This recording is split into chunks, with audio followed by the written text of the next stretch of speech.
the moon, my tears now fall. Dust blood has strayed my soul's dark call. In Switch the second, a prison cold, a multiplayer curse, my heart's been sold.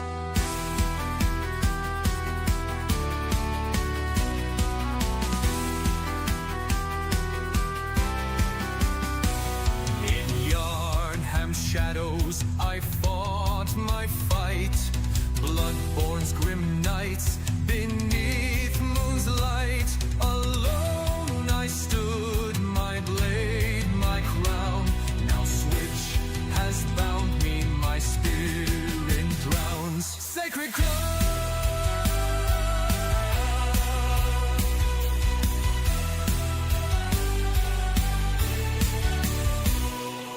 Dust bloods, oh my shattered soul. Switch the second beyond control. A game with many shadows fade. My heart bewails in darkness laid.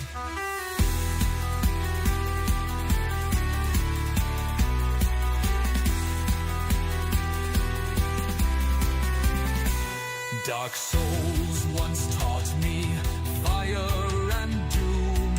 Elden Ring's vastness, my heart's true bloom. Now crowds invade, my sword betrayed. Switch the second reigns, my hope decayed. Sacred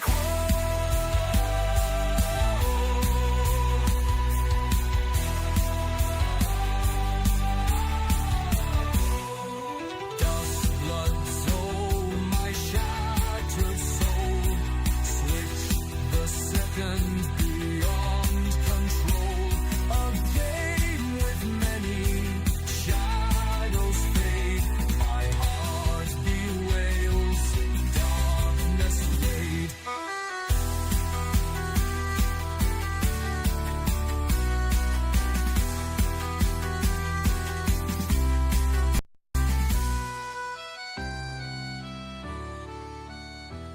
I trade this fate for a long dark road.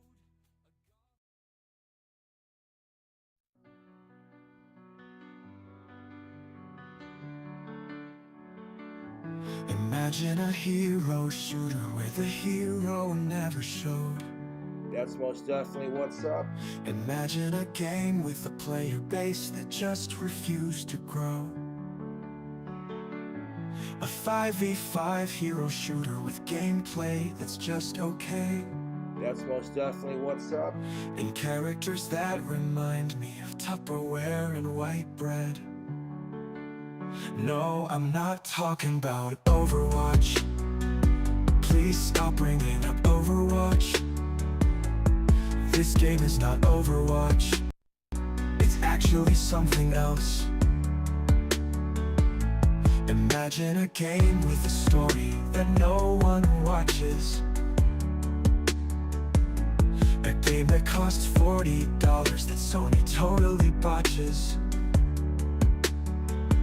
It has all my favorite characters, like Lemmy, Dawn, and Craig. At least, I think that's what their names are. I never bothered to check. Concord like the grave, your legacy is safe. As a game that no one played, and a price that no one paid. Boop-a-doop-ba, keep-a-doop-da, scoop-a-boop-ba, beep-beep-beep-beep-beep, phlegm. Concord was about as good as accidentally peeing on your own leg.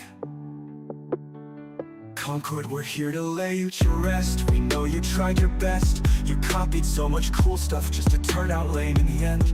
I'll never forget my favorite moments, like when Hot Sauce Guy jumped. Remember when he jumped? That was really cool. A rat just ran by on my desk, and even the rat didn't want to play Concord, even though I blessed him with the chance. The $40 he could afford, but the rat just stared on in a trance. Rat, rat, rat, rat. Concord's dead. Rat, rat, rat, rat. Concord's dead.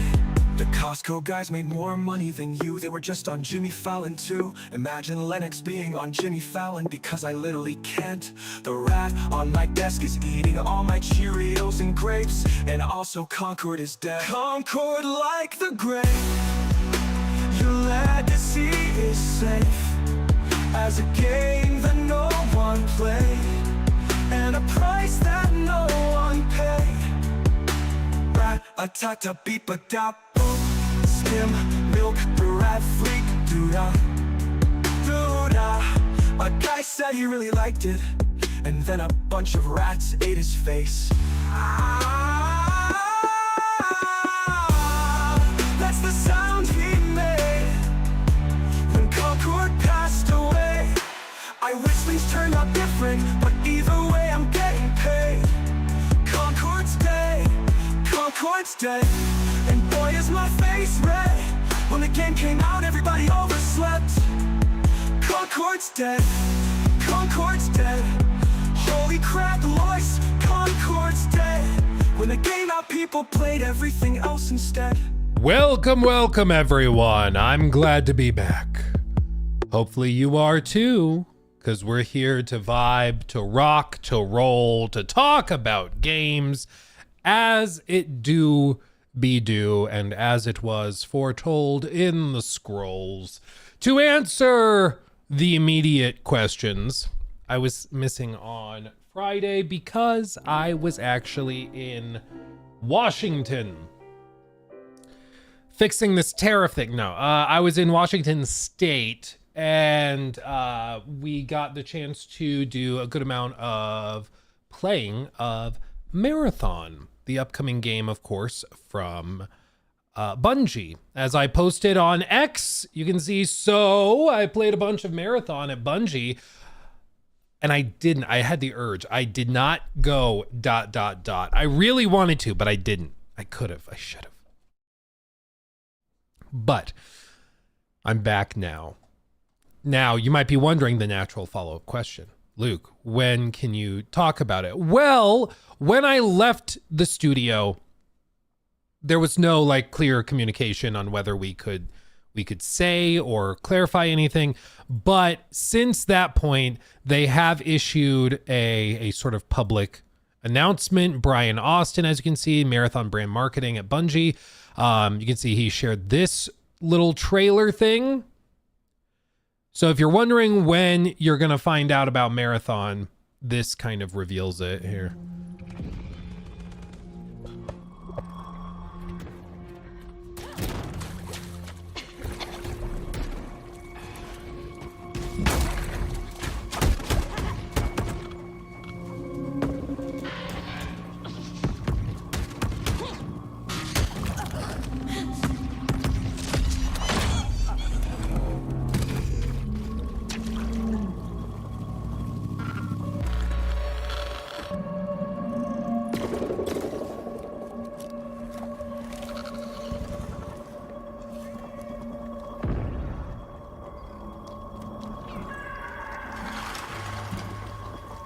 How mysterious.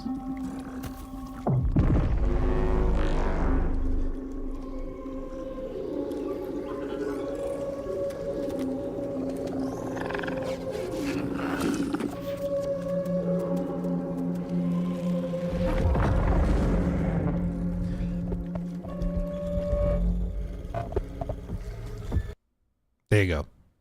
Very mysterious and spoopy, but as you can see, Marathon gameplay reveal, April 12th, 10 a.m. Put it. So keep an eye out at that point, because they're going to reveal gameplay, as they say here. Yeah, there's going to be lots to talk about. No shocker there. But yeah, if you're wondering when we're going to get the chance to find out more, it will be at that point. Other than that, I can't share anything. I can't talk about anything as you would expect. And if you are wondering, no, I did not wear my Concord shirt. It would have been funny, but no, I didn't. Can you imagine? Oh man, that would have been funny. But no, I did not wear it. I did not. So keep an eye out. You better believe on that day. What is that day? What day is that? Yeah, it's a Saturday. Ooh, stinky. Maybe we do a stream on that day. React to the gameplay reveal together. Maybe we could do that. I don't know. Saturday stream. It's a little rare, but that could be fun. Can I talk about if I liked it at the very least? I cannot say nothing. It is full radio silence. I've seen some people already do things they're not supposed to. Like, and this is an age-old problem with these types of events where like they'll invite people out and somebody who hasn't been to a lot of these or maybe doesn't know what you're supposed to do or not do, they will like immediately go, I can't share my thoughts yet, but oh my God, I loved it. It's like, that's your thoughts. You just said the thing, you know? I think I remember seeing it with like an Assassin's Creed thing where they invited some people and like they say very clearly, hey, you can't for like a week or two, you can't say anything. Don't share any thoughts. Everybody will share them at the same time.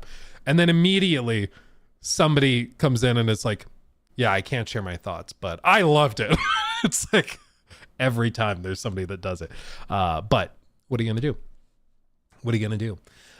Luke, please give me unofficial stock advice. The market is wild right now.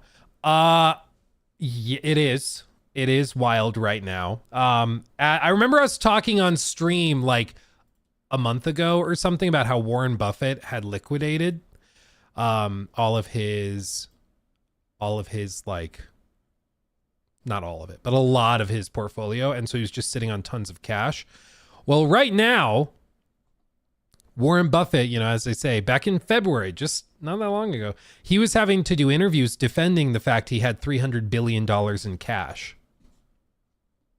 Guess who is very happy right now and is not freaking out about the tariffs and everything in the stock market? This guy, he's doing just fine. He's about to go on the biggest shopping spree of all time. Because while everybody else is freaking out that their stocks are down like 40% from all-time highs, he's giddy because he's like, now I get to buy everything basically on a 40% discount. So he's very happy. It goes to show you sometimes, you know, the old school way of doing things, the guys that just focus on fundamentals and don't buy the hype of like AI or any of these other things, they know what they're doing. Like there's a reason that he is managing, you know, $300 billion in cash.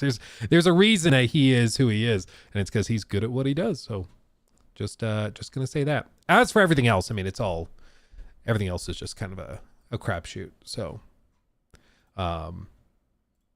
yeah, market downturns happen all the time. Market plummets happen much more rarely, but the general rule of thumb is you don't panic. You get greedy when other people are freaking out. You freak out when other people are being greedy. And if you do that, you'll generally be okay. But just don't panic. I've seen people being like, I'm going to sell everything right now and I'm going to put it all on crypto. Not official financial advice, but don't do that. Please, dear God, do not do that. I'm going to liquidate all of my investments and I'm going to put it all on boob coin. Can't believe this isn't going well. What are you going to do? Thank you. Yeah, just buy meme coins. That turned out so great for so many people. Yeah, I heard Talk to a Coin is going to make a comeback. Yeah. To the moon, right? To the moon. Oh, man. But going back to Marathon real quick. It's just, I can't share deets yet. When I can, you better believe I will have lots to say. And we'll talk about it on this channel, on the live channel. We'll talk about it on the big channel. There will be lots of stuff about it, you know, and I'm sure a lot of people will talk about it because there were a lot of people there that you probably recognize. And it was cool. It was a good time. Can I say how many hours I played? I don't think I'm even allowed to say that. I mean, when I'm going to give you like so much freaking detail when I am able to. I have an entire notebook filled with notes and things that things they said, and perhaps even more interestingly, things they did not say or refused to say. So there's all sorts of nitty gritty details and goodies. So just buckle up, because once I'm able to talk about it, I will. What I will say is that the community is absolutely insane. Marathon has been posting to their official social media pages stuff like this. Like, what is this? I have no idea. I would look at this and be like, oh, you kind of blur your eyes a little. You can kind of see like an asterisk, maybe, whatever. I don't know what that is. And I would move on with my day. Look at this. Milo says, we solved the dots code. It's Vivaldi, but they've changed the timing. So you have to look at how the syncopation is different from Vivaldi's original score and then take the difference into account, subtraction indicated by the original Marathon tweet in contrast to their several previous tweets without captions whatsoever, which can easily be done by constructively overlaying the waveforms to ascertain the original frequency and then shifted frequency and then looking between the lines. And if you're wondering if this is just total nonsense. Still with me here, chat? You vibing tonight, people? Energy levels good? Who needs water in the crowd?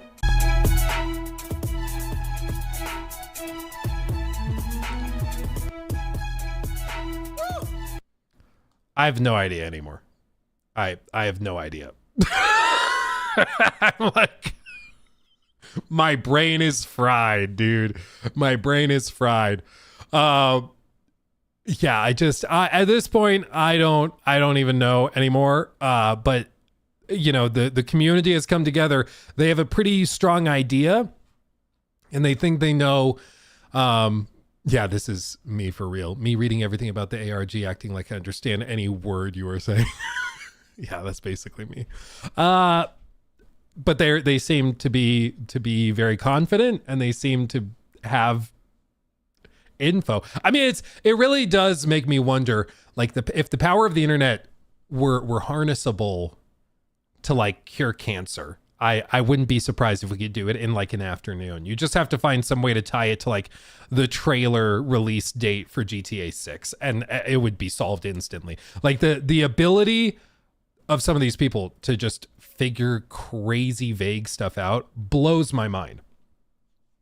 Like one of the Bungie guys was saying on social media, he was like, yeah, I think we all had these like crazy ideas for what we're going to do. And we expected this would take like a week and people would use AI tools to help figure it out or something. So we made it a little bit more difficult than we normally would.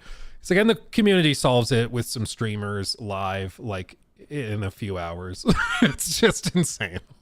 It's almost insane as the GTA community. The thing is, like with this, there was actually something to solve. They actually saw it, solved it, and, you know, called it a day. The GTA 6 community, like, they see patterns and stuff that's just not there. You know, they look at clouds in the sky in screenshots and wallpapers released 6 months ago, and they're like, see, this was actually a coded message. For them, it gets to the point with the GTA 6 stuff where it starts to feel a little psychotic. But with this, it's just solving puzzles that are really, really vague, and it's very impressive. Very impressive. Those puzzles always made the Destiny community come together. They used to put those puzzles into raids and just randomly in a map. And yeah, and they're good at it too, dude. Like, this wasn't like a sort of... I appreciate that it required the community, you know? Like, you remember we did that AC Shadows thing where they sent a box, and in the box were clues with regard to like the map, with regard to the release of the gameplay trailer or something. And they had some cool stuff in there, but it was basically just a lockbox that I had to solve sitting on the stream. And I was like, okay, I'll figure it out. And we did it. But with this, it's like, no, everybody needs to work together. And I love it. I eat it up. I don't understand 95% of it, because it just blows my mind. But, you know, I'm very happy that there is a community out there that's willing to put this effort in, because it's so cool. It's so cool when they actually solve it. It's very impressive. I don't know what my deal is. I think I got to go back to the doctor. I like got crazy powerful antibiotics to kick a sinus infection. That's why my voice was off like 2 weeks ago. And then I was on those antibiotics all last week through the weekend and everything. And I finished the antibiotics yesterday. And then I woke up this morning and now I have like discomfort, and it almost feels like an ear infection again, and it's dripping into my throat again. Like, what is my deal? I'm just messed up, dude. I'm broken. Much like Nintendo's pricing. Right? Was that a good transition? Not really. Okay. Basically, we'll touch on this. I want to go through real quick the Nintendo pricing thing, because there's been a couple of updates, so I feel like we should at least touch on it real quick. New segment. At this point, everybody's heard about the Nintendo oopsie that was the pricing. Whether they consider it to be an oopsie themselves or not still remains to be seen, because like it's possible that they actually think that they screwed up. But I haven't seen like clear confirmation. They have responded to it, and we'll touch on the response that they gave, because they basically sent out the vice president of product and player experience of Nintendo America. They sent out some people like Doug Bowser to talk about this with press after a very stressful weekend, I'm sure. And there's also been some reporting from like Yahoo Tech, following from Games Radar. You can see they basically like mirror the article here. But they say Nintendo is likely surprised, panicked, and having a full war room response to the outrage over Switch 2 pricing, former marketing lead says. And in essence, the people, there was also another person who used to work at Nintendo, like in their PR department, basically. And they've all said, Nintendo is freaking out right now. Like company-wise, they're not used to crises like this. I even shared a tweet. You might have seen it. Let me see. Scroll. Yeah, during the Treehouse Live event that they had, like the day after the announcement, I pulled it up, and it was literally just flooded with people either screaming, drop the price, or people joking and be like, make it 200 pounds per game, raise the price, and like quadruple the price. And I've never seen anything like this. Like everybody disliked this. It's one of the few things I've seen that really truly has brought the gaming community together. It's really impressive, because already the 450 price point kind of, I was like, that's like $50 more than I was expecting, but I get it. Like things are expensive. You know, there are tariffs already outstanding at the time that was announced. Okay.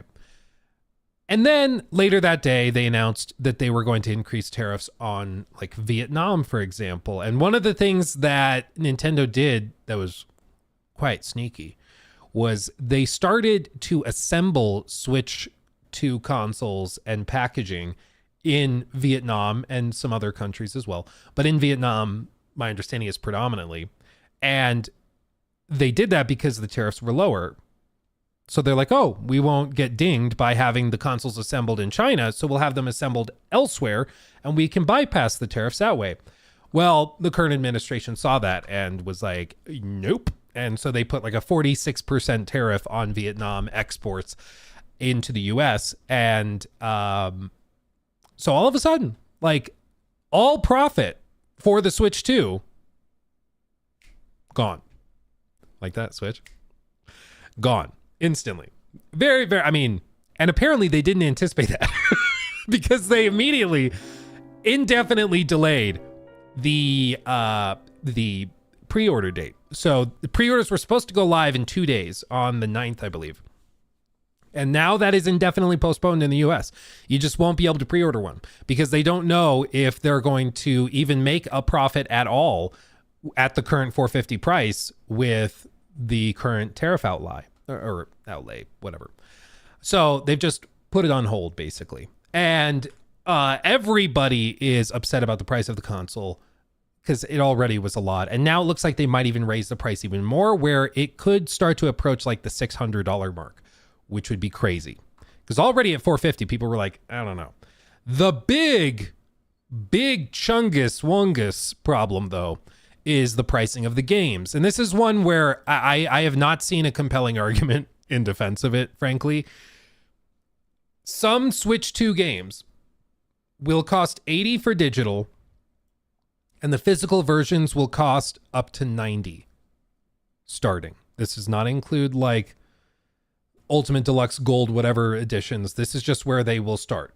And this was paired with some other announcements that like some of these physical boxes, these physical copies, will either be game key cards, which do not include anything in the game or in the box cartridge wise. It's literally just like, or in this case, it would be a cartridge, but it's just like it requires a download. It's just basically a key card you put into the Switch that tells it to download the game. And then in some of these, like for the next gen update versions of these different games or the Switch 2 enhanced edition of various games, the physical version in some cases will just be a code inside that you have to put into the eShop and then download. So it's literally just a case you're buying for an extra 10, 20 bucks to get plastic that sits on a shelf but literally serves no purpose, because once you download the game through the code that they give you, not even a key card that tells the console to download something, but literally just a code you enter,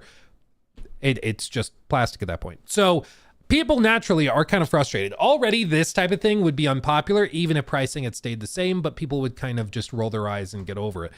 Paired with the price hikes, everybody's ticked off. Because it just screams greed. And you guys know me. I've been perturbed in the past because I feel like people throw out the term greed very loosely. And I feel like it diminishes the value of the word when it actually applies. Because I feel like some people will throw out like greed, even with something like GTA 6. I'm hesitant to use the word greed if they start that game at $80, for example. Because that game, according to multiple reports, will cost somewhere between $1 and $2 billion to make. Billion. And at that point, if you're like, yeah, I think we need to increase the base price, I'm like, you know what?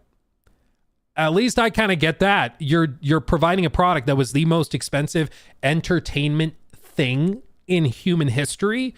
Forget movies, forget, sporting events, whatever. This one game will be the most expensive entertainment product in human history. So if they want to raise the price, at least I get it. I think it's bad for the industry because everybody else will then raise prices, but at least I get it in that case.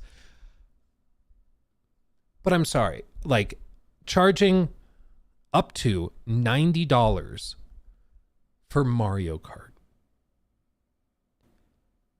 starts to feel really greedy. It just does. They're also going to be doing paid upgrades to current games like Breath of the Wild, Tears of the Kingdom. They're not going to include those for free. And they are adding some stuff like a companion app experience, which I'm sure 7 people will use. But already that, I don't like that. I think, you see some of these next-gen upgrades they give on PC, for example, for free. Xbox has given next-gen upgrades for free. Even PlayStation in the past has given next-gen upgrades for free. So to see Nintendo just setting the standard, nope, it's a pack. It's the next-gen upgrade, Switch 2 upgrade pack. I don't like that. And when you pair it with all of the other stuff, again, it just looks like they are trying to nickel and dime people across the board. And perhaps like the most clear-cut, hilarious, and like kind of depressing thing is that Nintendo created basically their own their own sort of Astrobot. They basically created their own Astrobot, which is Nintendo Switch Tour. Which is this thing that they showed during the presentation. And they are charging, I believe it's $6 for this. And it's literally a tutorial and an explanation and like tech demo of what the console can do. Oh, it's $10, you guys say. 10, there you go, 10. At 6, I thought it was too expensive. 10, what are we doing? And there's been other articles that have come out, since this reveal, such as Reggie Fils-Aimé. Apparently, he had to basically beg the people in Japan, the head honchos of Nintendo corporate, to include Wii Sports with the Wii in the box for free. He was like, please trust me. It will sell the console. It will help this blow up. It'll be iconic. Just include the game for free. Because apparently Nintendo just has a company culture where they just feel like they shouldn't give away their work for free. They just don't understand it. They don't think that they should have to do that. They're like, no, we developed this. We're proud of it. You're going to pay for it. And it's just the idea of bundling it or being charitable to their customers is just insane, or giving like a little something to help explain why this console's cool. That's just a foreign concept to them. So they are charging $10 for this, and it's just laughable in my view. Because already, I mean, for this, I would say this is kind of low effort even for a tech demo. Because it's literally just like scattered, button prompts to talk to NPCs, basically, to just tell you about the console and what this button does and how the magnets work. It's just kind of already it feels bad. And then you again pair it with everything else going on. It feels really, really, really bad. And for the first time in a long time, I've seen, and I think you guys have seen it too, a lot of even like streamers, content creators, even like Switch and Nintendo focused creators themselves are coming out being like, yeah, I'm not going to buy this at launch. I'm not going to do it.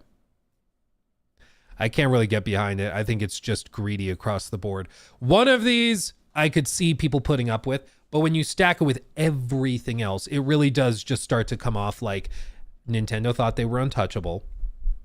Nintendo thought everybody would see Mario Kart World and a new Donkey Kong game and would be like, take my money. Like the meme, shut up and take my money. They really thought people would respond that way. And it's just, I think that they've been really shell-shocked by the response. And I think, you see the corporate guys that are looking at like the feed of the Treehouse Live event, and they just see it all. Drop the price, cut the price, drop the price. I think that freaks them out. Because again, Nintendo is not, I don't think they need this to blow up. And they already were probably like a little iffy because it's not like a full total new thing like the Switch was compared to the Wii U. This is kind of like an iterative improvement, and it will be an improvement, but it's just, again, this is quite greedy, it seems, quite greedy. And so now they've responded, okay? They've responded. During a sit-down with IGN, Nintendo of America's Vice President of Product and Player Experience, Bill Trinan, was asked about the pricing decisions by the company. Right off the bat, Trinan justified the decision to charge $80 due to the game's value to players. He said, quote, I would say it's less about the strategy of pricing Mario Kart World. It's more just whenever we look at a given game, we just look at what is the experience, what's the content, and what's the value. They also are looking at the fact that the last game sold like 70 plus million copies, and they know that people will buy it. Everybody I know that owns a Switch owns Mario Kart. It's kind of like a no duh. That and like Smash, everybody's buying a copy of that game. So they thought, hey, if we can raise the price by $10, they'll pay it because everybody wants it. Why not? But honestly, this is a game that is so big and so vast, you'll find so many little things in it to discover. And there's still some other secrets remaining that I think as people end up buying and playing the game, they're going to find this to be probably the richest Mario. That's a good choice of words. The richest Mario Kart experience they've ever had. Interesting. On the topic of Nintendo Switch 2 games charging $80, Trinan again said it's because of the value Nintendo sees in its games for players. What I would say is that we just look at each individual game and we look at the content and the value of the game. And then we say, what is the right price for the value of this entertainment? This, I guess their strategy in response to this is just to be like, yeah, we think it's worth 80. And so we're going to price it at 80 and you're going to like it. Like that's literally all they're doing. What I would probably counter to some of that is what you're looking at is for the Switch 2 edition. That's the physical price for somebody that has not bought the base game. Okay. For somebody who has bought Tears of the Kingdom and Breath of the Wild, the upgrade packs for those are $10.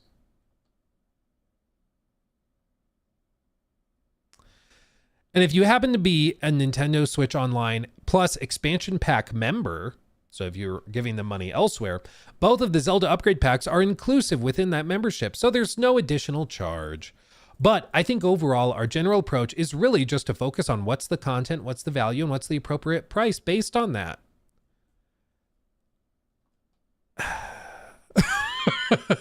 Which, yeah.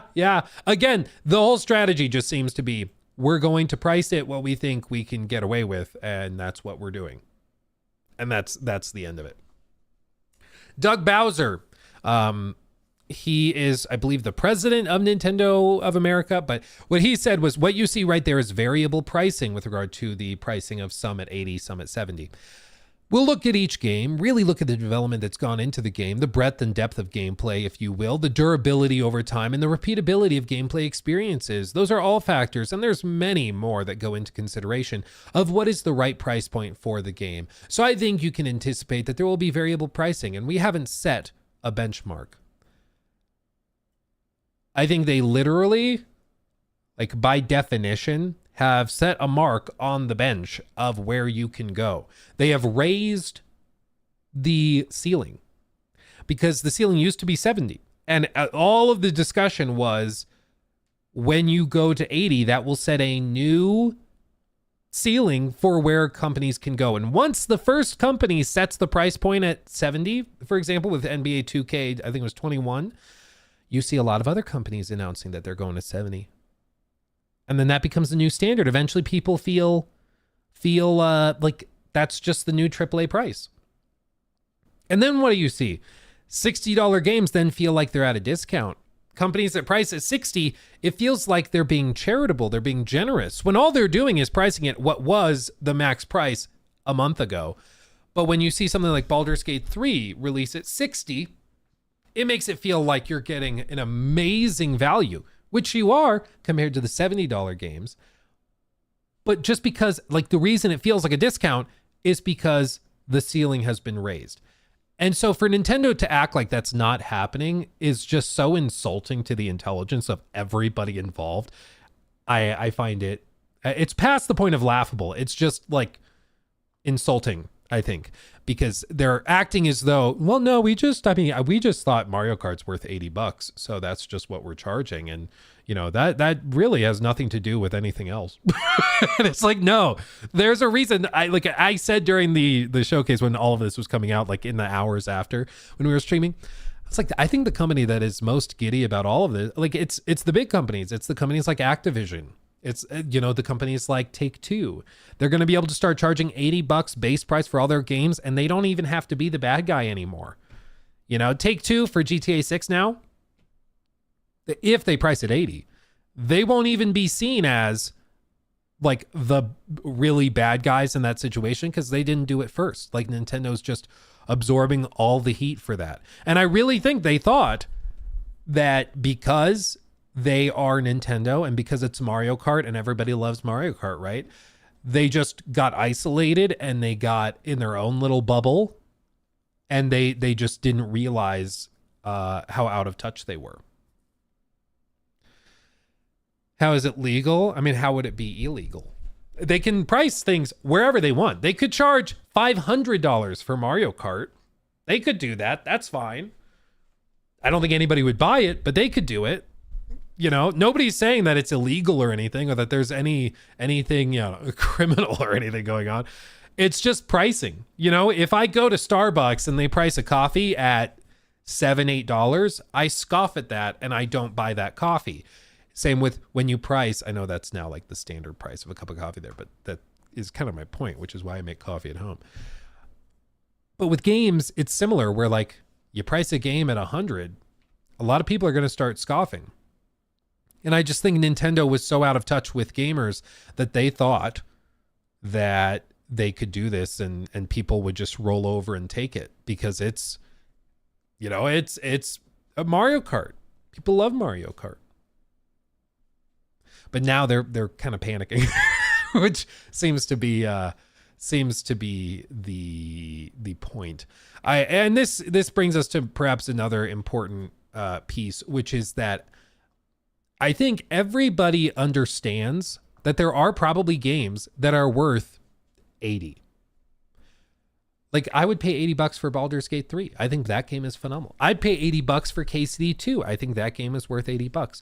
The reason I'm glad that those companies didn't push to that point, and the reason why I don't think anybody should push to that point, is because of what it does to the rest of the industry. I think it raises that ceiling. It makes the hobby more expensive. And so, just because I think they could, and I can understand how in terms of value that could make sense, I don't want to see it, and I wouldn't be happy about it. Even if I saw like Elden Ring 2 announced and they're like, yeah, it's going to be 80. I'd be like, I get it. If it's anywhere close to as good as Elden Ring was, I get it. That game it was worth every penny of the 60 I think they charged for it. I don't think it was 70. I think it was 60, but I could be wrong. But it was worth every penny I paid for it, for sure. But I still think it's bad for the industry if that bar is raised, if that ceiling is lifted. Which is why I think it's good to see the community kind of coming together and everybody's kind of holding hands and be like, yeah, this is like, screw you. I think it's good. Because hopefully it's a wake-up call to the other companies that are realizing that this is the drama they can expect. And now, like, all of the discourse around the Switch 2 has been pretty much whittled down to pricing.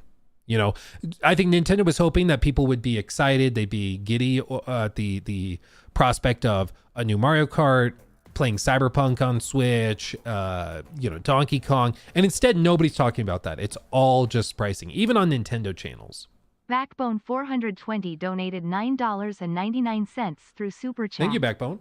Trick I learned from a doc.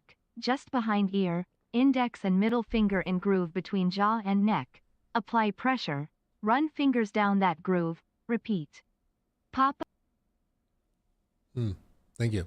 I will try that. It said pop a Tylenol or Motrin and feel better, dude. Thank you.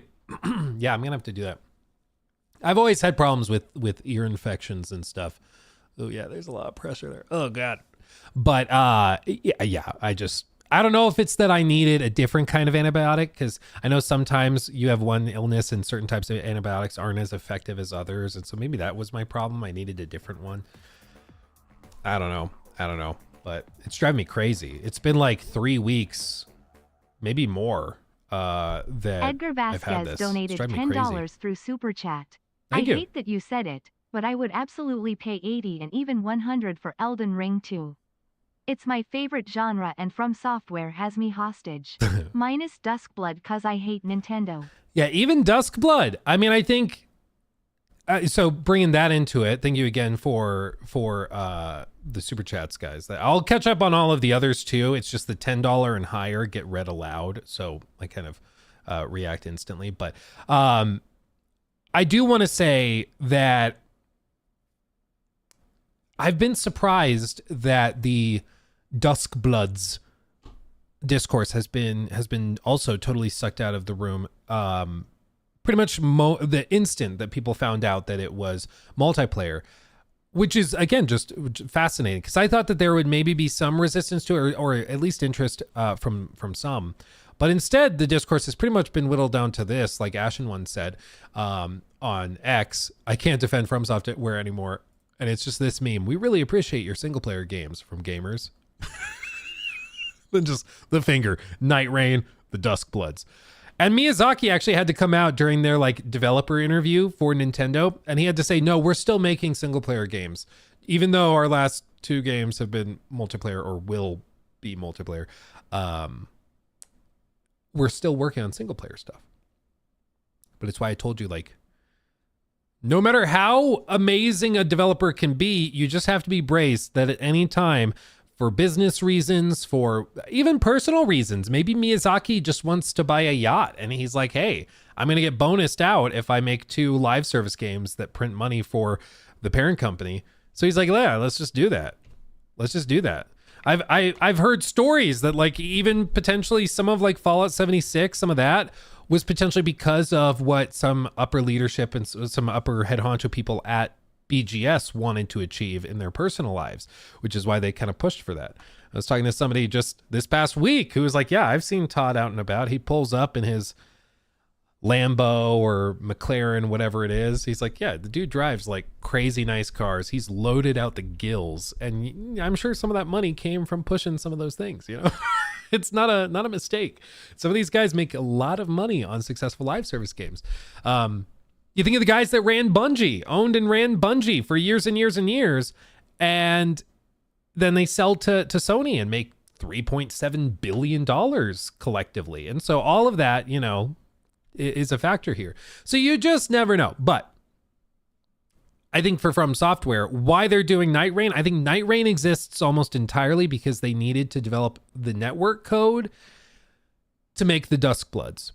Why they're making the Duskbloods on Switch, I think, is probably a collaboration thing between From Software's parent company and Nintendo. I think there's a ton of money involved there. And as a result, they made this exclusive. And the reason Nintendo wanted the Duskbloods instead of like a spin-off game or something that was more traditionally single player is because all of Nintendo's strategy this generation seems to be tied to online stuff. Everything is about having an online internet connection. Everything is about downloading from Nintendo's servers. Everything's about discouraging physical media and getting you to buy the digital version because it's cheaper than the physical version. Everything is about pushing you to become a Nintendo online shop member or whatever they call their membership online. And I know some people are like, it's only $20 a year right now. Yeah. Their whole philosophy this generation is to get you there. Do you really think they're never going to raise prices? Do you really think they're going to announce after all of this, yeah, we're going to push all this online stuff that's very expensive for us to run and we're just going to give it away for free? No, their whole idea is to get you onto that platform, locked into these games, get you excited for the Duskbloods. So you buy into that game, you buy the online account membership, which will be required to play that game, by the way. And then you keep that subscription for months or a year or 2 years or 3 years, and they're getting paid every step of the way with really high margins. It's so transparent. That's what the goal is here. And I think that's really likely the only reason Duskbloods is a multiplayer game, because they want you to get there. Like yeah, exactly. The C button on the controller stands for cash. Yeah. I mean, in some ways, because it's a chat button to use Nintendo's online tools to chat with people through a worse version of Discord. And that will also require a Nintendo Online membership, which they're trying to get you to buy into. Like every step of the way, it's just about milking you dry for more and more money. And I think, again, that is the entire goal. I mean, I really think there is no alternative explanation than they're just trying to be really, really penny pinching. Or penny pinching makes me think of like saving money. I don't think they're trying to save money. I think they're just trying to milk people dry. So I don't think anything really changes, frankly. Some people were like asking on social media, they were like, oh, do you think Nintendo's gonna get scared and get like cold feet and lower the price or something? No, I don't think so. I think they are going to push it out. And like I said, I think the Switch 2 does well initially. You know, if they end up raising the price to $600, all bets are off. If they raise the price further because of like the tariff stuff, all bets are off. And I think that Nintendo knows that too. I think $450 was already a stretch. If they have to price it at $600, I don't know why on earth anybody would buy that when they could just wait 6 months or a year, get it on sale, or when tariffs drop or whatever. If it goes to $600, I think all bets are off. But if it stays at $450 and all of that, you know, ceteris paribus, all else equal, I think it does well in the first year. But I still insist, I think that the long-lasting effects on the more casual gamers are significant. I think that, you know, the dad walks in to buy his kids a Christmas present and he looks at the shelf and he sees that the Switch 2 is $450 or more potentially. And then each of those new games that are physical sitting on the shelf at Target, Best Buy, whatever, he sees those. Some of those are like $90. I think he like rolls his eyes and goes across the aisle, gets him an Xbox with a Game Pass membership. Because without a doubt, at this point, like, Xbox is far and away the best value for the casual gamer. It just is. Like, you don't have to like it. You don't have to be subbed yourself. but you can't really argue with it at this point. And it goes back, and this all brings me, I think, to an intervieue from a while back that Phil Spencer gave that we actually talked about here on stream. Zakin Klut on X brought this up and shared the clip. But before we look at it, I just want to remind you, in business, okay, in corporate globalized markets, okay, like I said, this is my bread and butter. I studied this in college. Everything is about make number bigger. Everything is about growth. If your company is not growing, it's perceived as dying, okay? Same with your industry. If your industry is not growing, it's dying. Yeah, here we go again. Exactly. I didn't specifically mention my degree, though. See, I was like, I studied this. I got out on a technicality. But everything is about growth, okay? And the problem for the games industry the last 2 years has been that the industry has not grown. It's actually kind of plateaued. I think there's a few factors going on. For one, I think it's because in COVID and in the midst of COVID and coming out of COVID, there was a ton of money being spent on new setups. I think there was a ton of money being spent on people upgrading to the next gen. I think people were buying into a lot of new hardware. They were using their stimmy checks to get streaming equipment because everybody wanted, when they were staying home, to get into streaming Warzone and stuff like that. So there's a ton of money being spent. And in the last couple of years, people haven't needed to upgrade their setups. So peripherals, hardware sales, they've pretty much flattened out. Because if you bought a new computer 2 years ago, it should be good now. If you bought a new console setup, a new TV 2 years ago, you're pretty much good. Same with game sales. People are more picky now. There's been a lot of flops. People are more suspicious now when they see a game trailer. They're very hesitant and cautious and skeptical, which they should be, because there's a lot of slop that gets shoved out there. And so it's just sort of a reflection of what happened in the midst of lockdowns and the pandemic and everything. And we're still feeling the ripple effects of it even now. But I think that's why the growth was so great during there. And now it feels like it's plateauing in comparison because it was, it's just, those were exceptional times through and through. But it takes me back to an interview with Phil Spencer where he talked about this. Let's see if they include the question.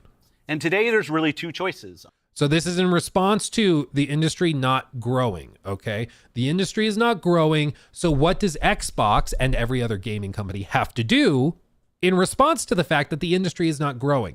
Because the numbers have to go up. Again, the corporate overlords, the investors, they don't care if the industry is not growing. Something else has to happen for the numbers to rise, for you to have higher revenue, for you to have higher profits, for you to have higher everything else. Something had the math is the math. You have to change some variable in the equation. And that's what he's going to refer to here.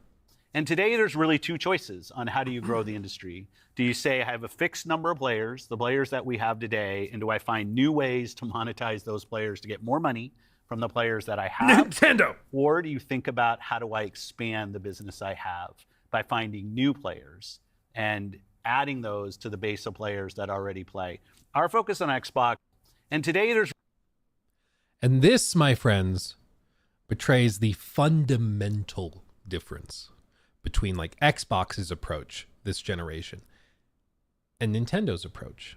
And in some ways, PlayStation has sort of taken this approach with live service. I think their goal was you have your players and they wanted to find ways to monetize them in new, exciting ways. So you like The Last of Us, we're going to create a Last of Us live service game. You like God of War, we're going to make a God of War live service game, which they tried to do and that inevitably canceled it. Their goal was basically, we have these talented teams, we have these IP people love it, let's make a live service version, and then we'll make more money on those people.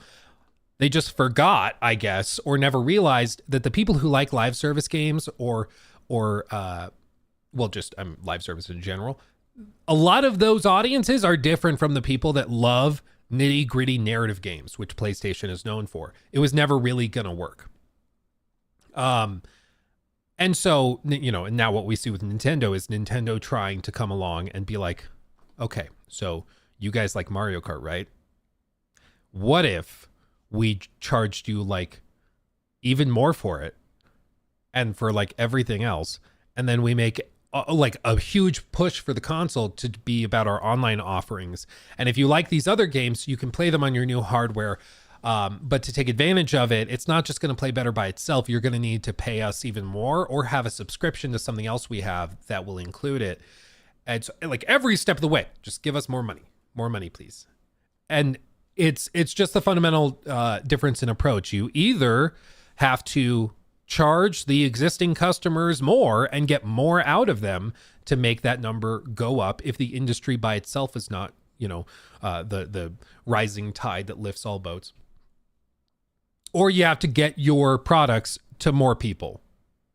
Because if the industry isn't growing, you just have to find ways to get new players into your fold, which is why a lot of Xbox players have been frustrated because their approach has been everything's in Xbox. Everything is like, we'll put our games on PlayStation. We'll put our games on Switch. We'll put our games on PC, of course, on Steam, whatever, because our goal is to get them in front of as many people as possible because they still consider that to be a win. Because it's better to sell, a copy with a 30% cut taken by Steam than to not sell a copy at all. And that's basically been their approach.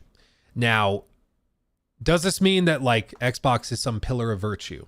No, it's still a multi-billion-dollar company within a multi-trillion-dollar corporation in the form of Microsoft.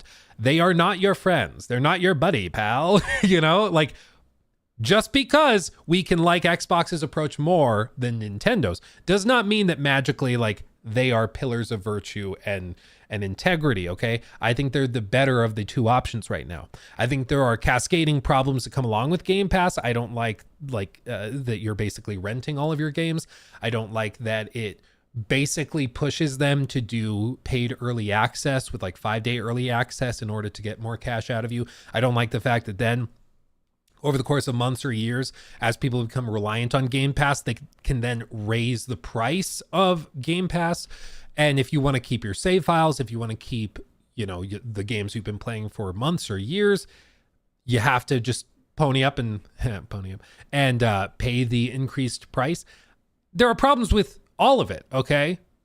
There is no perfect solution to any of this, but I do think that they deserve some credit because Xbox could have gone the route of Nintendo, what they're doing right now. I think it would have been catastrophic, and I think they would be in even like more dire straits in terms of player counts and stuff than they are right now. But I like Xbox's approach, and I think Xbox's approach is better for the consumer, certainly, than Nintendo's approach, which is to just milk you dry every single step of the way.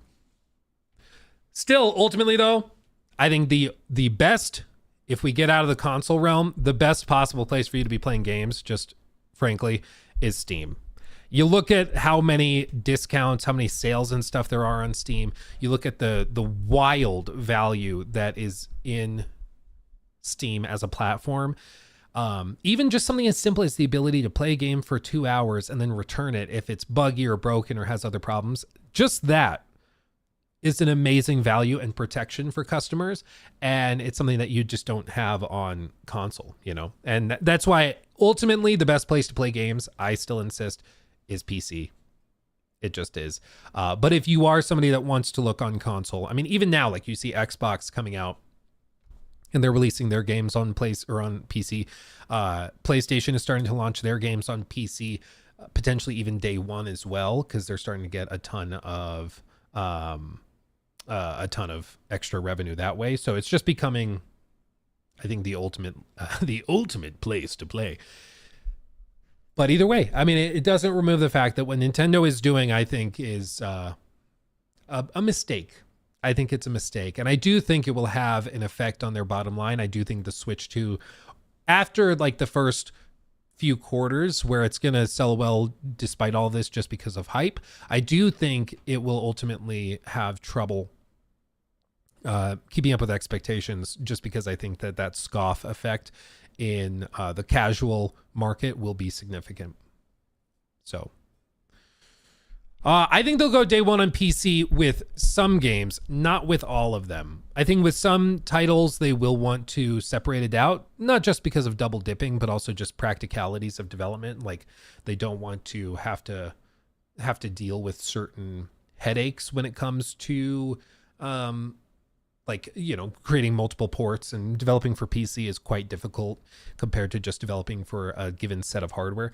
So I think they probably don't go day one for all games, but I think for some games like live service stuff, I think inevitably and perhaps already they are just going to release day one because it just makes sense. Let's see. Let me catch up on all these super chats real quick before we move on to the next thing, because the other thing, now that we've talked about that and given Xbox a little bit of credit, we have to talk about something really funny and stupid, which is a new Microsoft AI generated replica of Quake 2. Yeah, we'll talk about that. we'll talk about it. Okay. Okay, let me catch up on this real quick. Alexander, thank you for that. Greetings from Romania. Luke, as a business student, what are the best places for me to post my survey for my thesis? And 2, have you played Destiny 2? Best places for me to post my survey for my thesis. Oh, like if you have a big survey, you could contact people, YouTubers, streamers, whatever, if it's gaming specific and you want to talk to gamers, and just be like, hey, can you help me out? Can you just share this with your audience and, make a community post and share it that way? They might ask to verify that there's nothing weird, like do it through a regular means like Google Forms or something, but I would check that out. That seems like a no-brainer for me. And have I played Destiny 2? A bit, not a ton. I am far from an expert. I am far from even knowledgeable, but like a year ago, I booted into it, put some time into it because people were telling me it was really, really good. So yeah, I'm like, I have played it. I've played it, but I've not like. Cured Madness donated $10 through Super Chat. Thank you, my friend. To use Uber as an example. Uber operated at a loss for years until they became the only option. Mm-hmm. Then jumped their prices. Now you pay more for an Uber than a cab. Indeed. And a lot of that was because of venture capital and a lot of other private investments that came in, because they were basically able to come in and, even though they were operating at a loss, investors just kept throwing them money to stay afloat and operate, because they knew if they could just hold out long enough to suffocate the cab drivers and that industry and make Uber the standard, then they could raise the prices and achieve profitability. And that's really common in the tech space as well. It's even similar to like a lot of live service games too, where they launch, they're not making money at first, but their goal is to like build it up to the point where they are profitable. It just takes time, But I agree that is an approach for a lot of them. And for Game Pass for a long time, I mean, I don't think they were making a lot of money on those things, especially when you factor in the cost of acquisitions and stuff. But now, I mean, you do the math on the sheer volume. Like how many memberships do they have? Like 30 million or something? How many Game Pass members? As of February, they have 34 million subs. 34 million subs. And that includes the core membership, which is what? Let's see, how much is Game Pass core? Join Game Pass. So it depends on the pricing you're getting into. Console's different. I imagine most of that's on PC, because I don't know how many well, maybe it's not. I don't know. But let's even be generous. Let's say bundled in with standard, ultimate, all of those. Let's just average it. Most people are probably on standard, so let's say 15.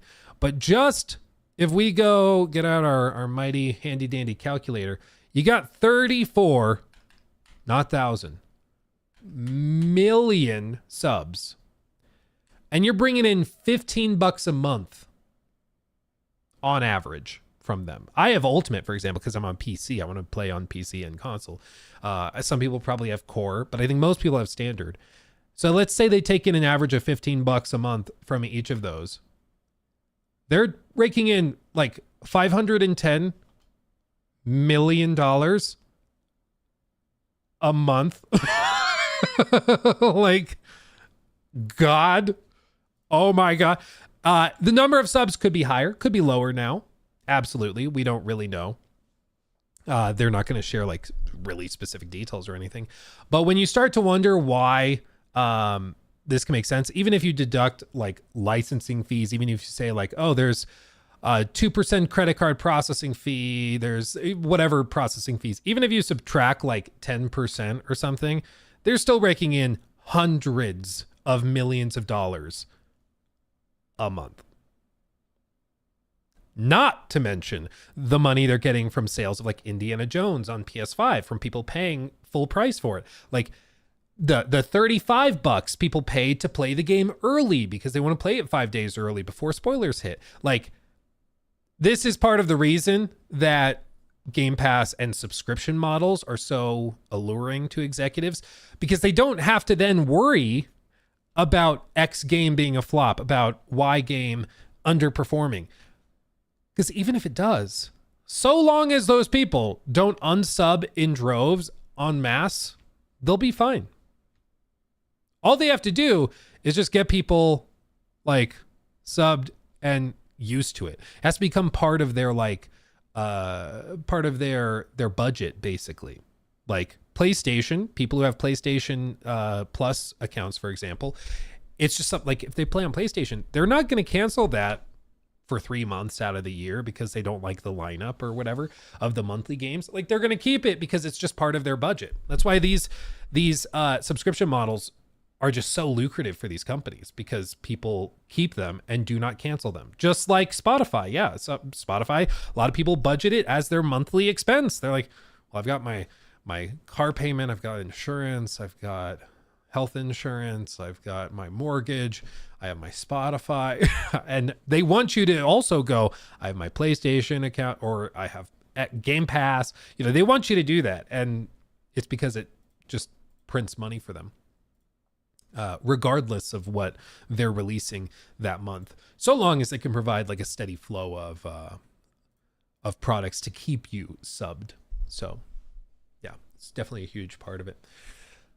Cinder Flames, thinking of the two. Have you seen Crosswind yet? A pirate survival MMO? Yeah, I think maybe you or somebody else mentioned it on stream, I think last week. So I did pull it up. Yeah, I looked at it, added it to like my wish list or whatever. I'll keep an eye on it. Seth, think of that one. BitConnect, indeed. I wonder whatever happened to that guy. I think about that. I'm like, what happened to that dude? Because that whole BitConnect thing went like insolvent, and the founders ran with it and like stole a bunch of money. It was a whole thing. But I wonder what happened to that guy specifically. The BitConnect. When I Googled him at one point, nobody knew. Everybody was like, oh, I don't know. Nobody knows where he went. Brandon, thank you for the 29 months. Oh, baby. Do you still have a discount code for Apex PCs? Any other places you recommend for pre-builds? I do not currently have any discount codes for Apex. Our partnership ended, I think, maybe early last year. I want to say like February, March of last year. I think it ended. So I don't have any like partnerships or anything. But I was happy with them. They also, I think there was Starforge, I think people have said is pretty good. That's owned by a bunch of streamers and stuff. So there's a few options. For sure. People in chat probably have better knowledge of all of the pre-built lineups for sure, though, because I haven't been like tuned in to like Apex gaming PCs since our partnership. So I'm not really sure where they're at now, but they were a bunch of nice guys for sure. Backbone, again, thank you for that 10. That was very generous. Encounter, thank you for that 2. Nintendo adults will buy the game. Never mind the parents. Yeah, Nintendo adults will. Some of them are peeved about this for sure, but I do think that's why it'll perform well initially. But I think it's the long-term casual crowd that they actually have to worry about, who I think will be more sensitive to the price hikes.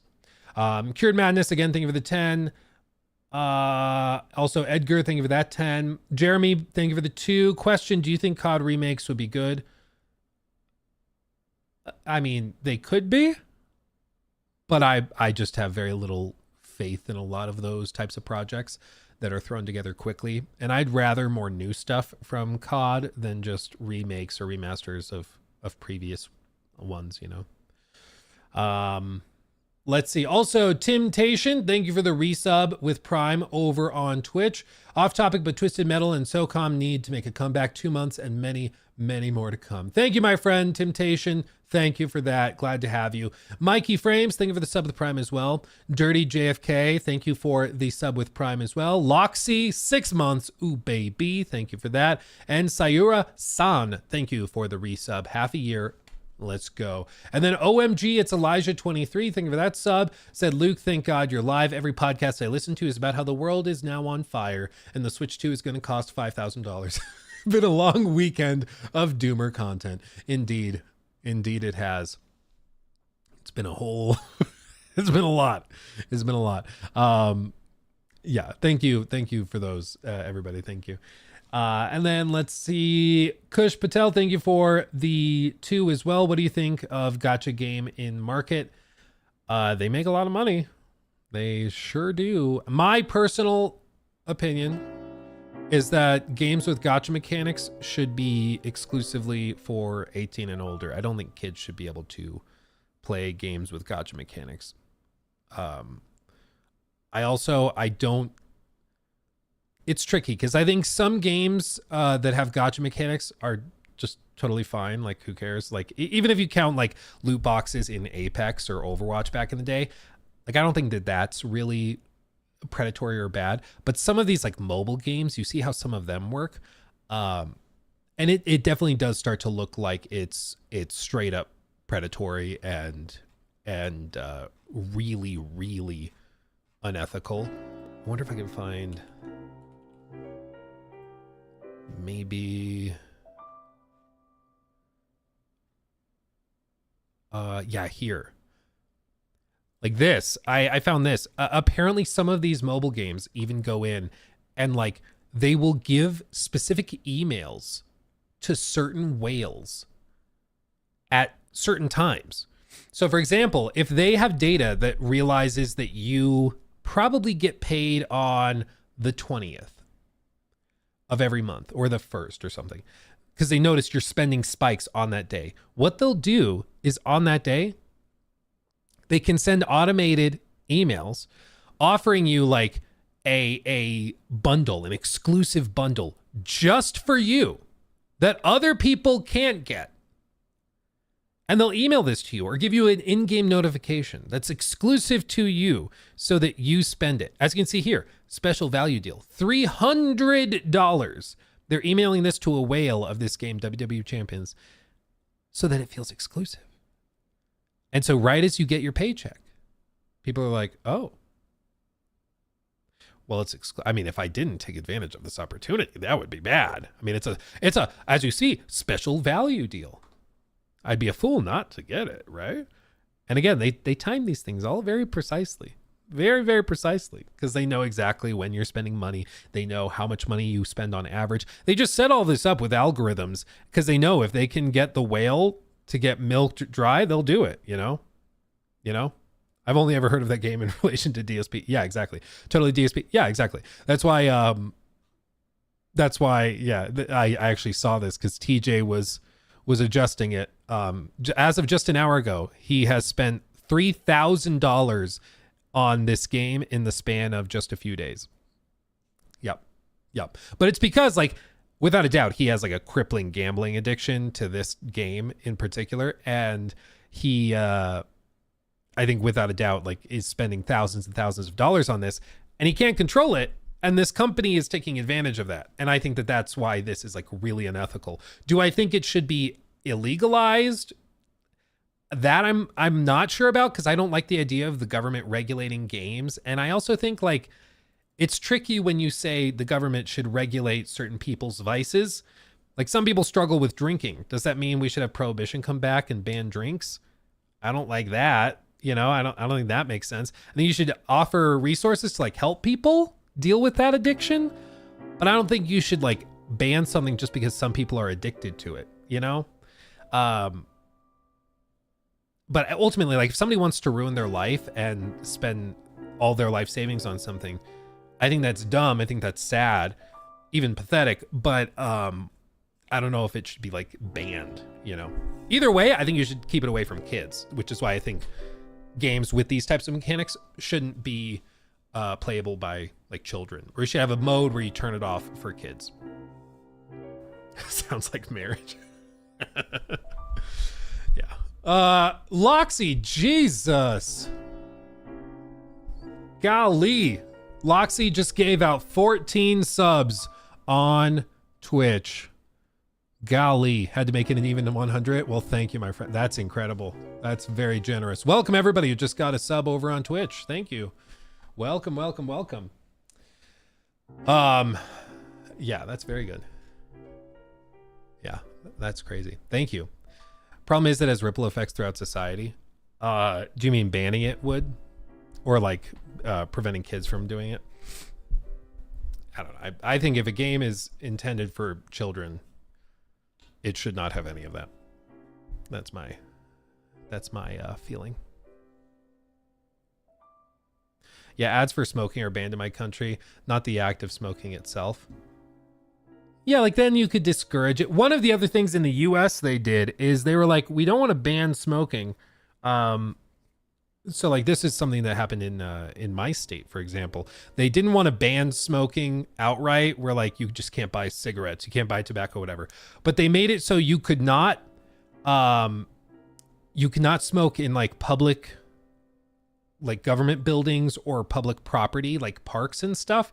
You could get ticketed for it. And there's a lot of parks and stuff, even on like sidewalks. A lot of those are weirdly considered like public property, owned by the government, so they can ticket you for like smoking a cigarette on the sidewalk, walking around. They can even ticket you in my city if you spit on the sidewalk. That's considered like, it's like, I forget the term for it, but there's like a specific law that says they can fine you if they see you spitting and hawking loogies onto the sidewalk and stuff.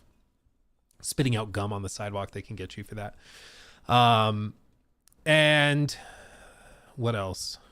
Yeah, there's some things like that where they go hard at it, or like, you know, they just tax the crap out of cigarettes. So it's like, yeah, you can smoke cigarettes, but it's going to be really, really expensive for you to do it.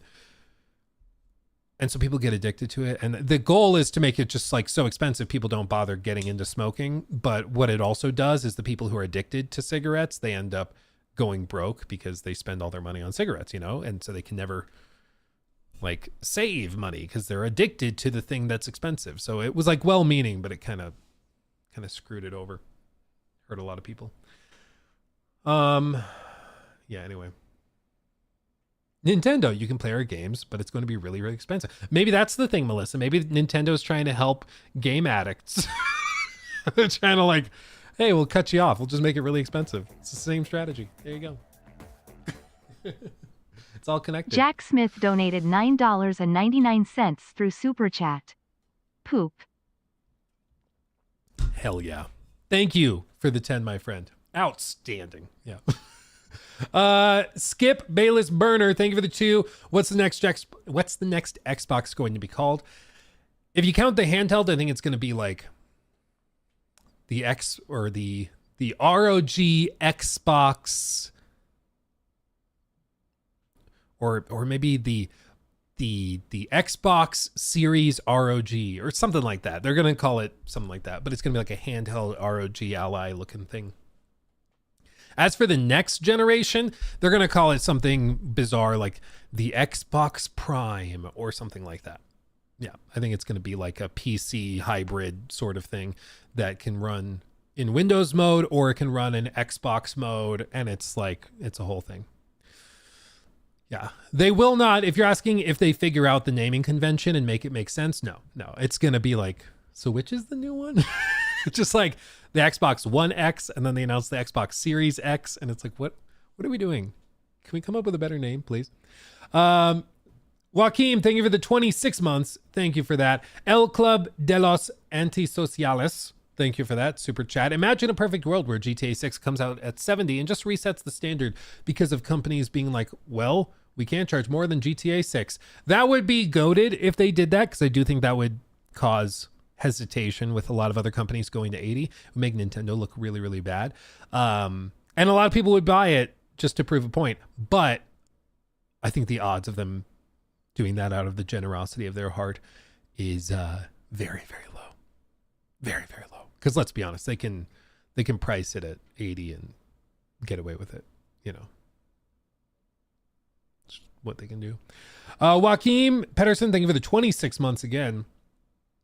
Thank you. Skip Bayless Burner, thank you for the 2. Oh yeah, that was about the Xbox. Jack, thank you for the 9 months. Loot boxes 2 should be illegal for kids as well. CoffeeZilla makes a great video on CSGO introducing kids to lifelong gambling addictions. Yeah, I totally agree. I think all of those like gotcha, loot box, anything that's even remotely associated with gambling, I think you just keep it away from kids. Like kids' brains are just sponges.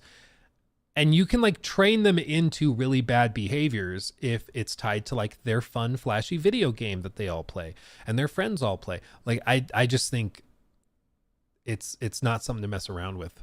Just cut it out. Cut it out. A lot of European countries have taken steps to try and ban it and cut it out. I think that is absolutely something that should happen. Yeah. As for adults, I'm like, if you're an adult and you want to ruin your life, either by eating nothing but fast food and ballooning up to 600 pounds, cool. It's America, bro. Land of the free, home of the brave, and the obese. You can do whatever you want. I find that beautiful in a lot of ways. But when it comes to like regulating vices, that's when it gets tricky. You know, it's the same thing. Like, where was I? Was it New York? I was somewhere where like certain sizes of soda were not allowed. You couldn't buy a soda past a certain size. So people would just buy 2 sodas. They're like, oh, I can't buy a 64 ounce soda, but I can buy a 32 ounce. So people were just buying 2 32 ounce sodas and moving on with their day. You know, it's like ultimately people, if they have a vice, they will still find a way to engage with it. All you're doing is like, you know, I think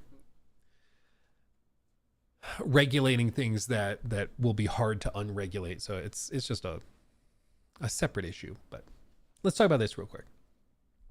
Let's talk about this. Has Nikki played Inzoi yet? Yeah, she did download it. She did play it. And then she got really bored and was like, I'm going to wait till it's done, which honestly fair. It was like, it is not quite there yet. It has a little way to go for sure.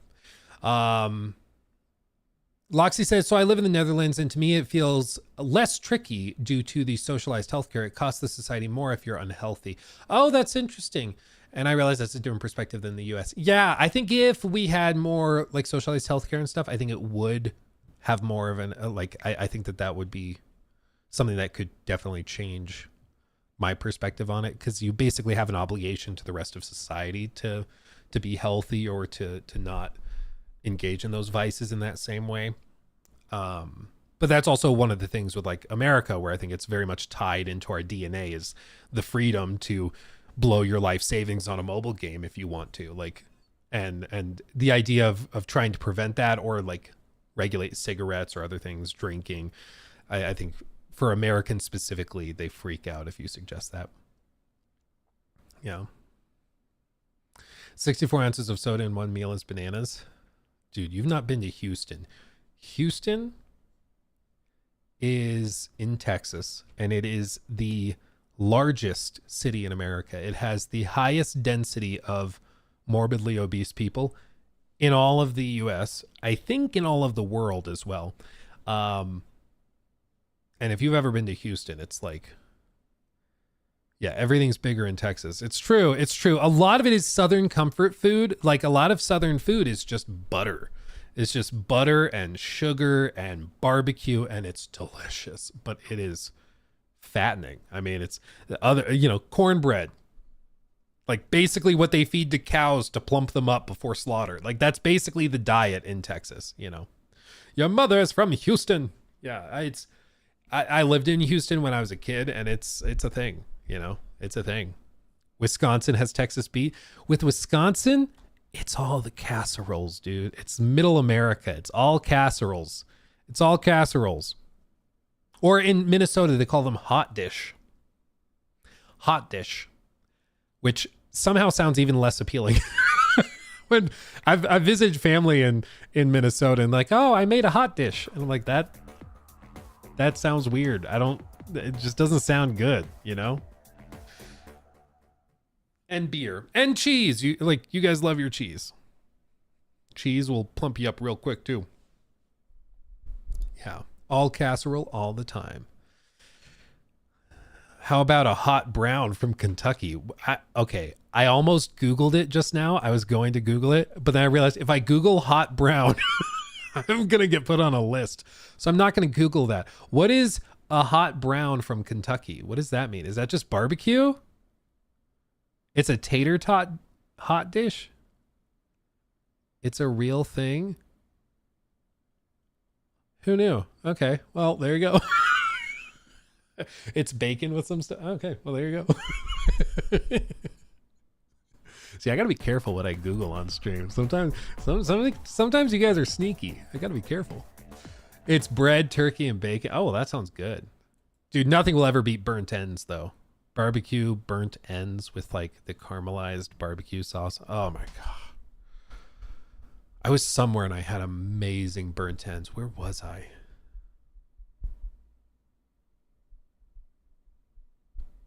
Oh, dude, I wish I remembered. Because it was unlike anything I'd ever had before. It was so delicious. It's just like a big plate of them, like a huge plate of just burnt ends, and it was delicious. Man. Yeah, that I would go obese for. I would plump up if I could eat nothing but that. Oh, so good. Jum Lee, thank you for the 10 Canadian dollar super chat. What are your thoughts that if a single player game has a good enough world that the MMO in that world will automatically be successful, i.e. Cyberpunk, Skyrim, Witcher 3, GTA, etc.? Okay. Interesting question.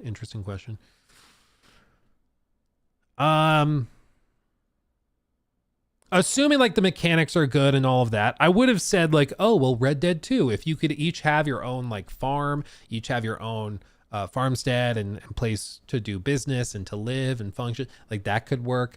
But then I'm like, well, we got GTA or Red Dead 2 online and that kind of sucked. So I think the execution has to be good. But games like Red Dead, I think,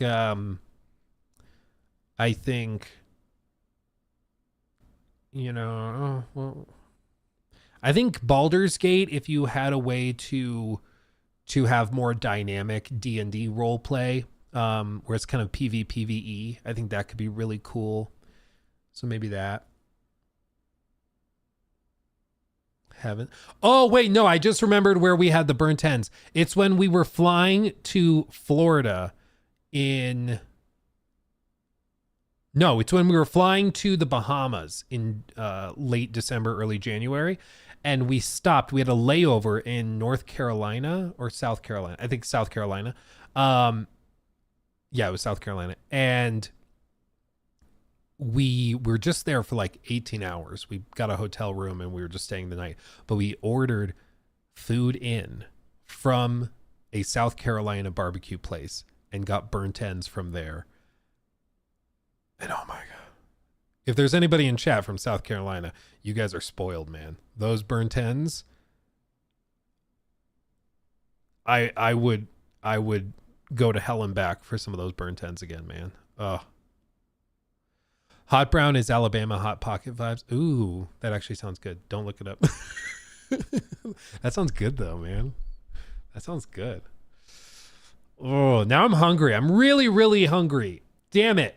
Oh man, Silver, thank you for the 12 months, 1 year. Ooh, baby. That is most definitely what is up. That's most definitely what's up. Thanks for all the news and the hot takes. You're welcome, my friend. You're welcome. You know, I don't aim to give hot takes. Dare I say lukewarm takes?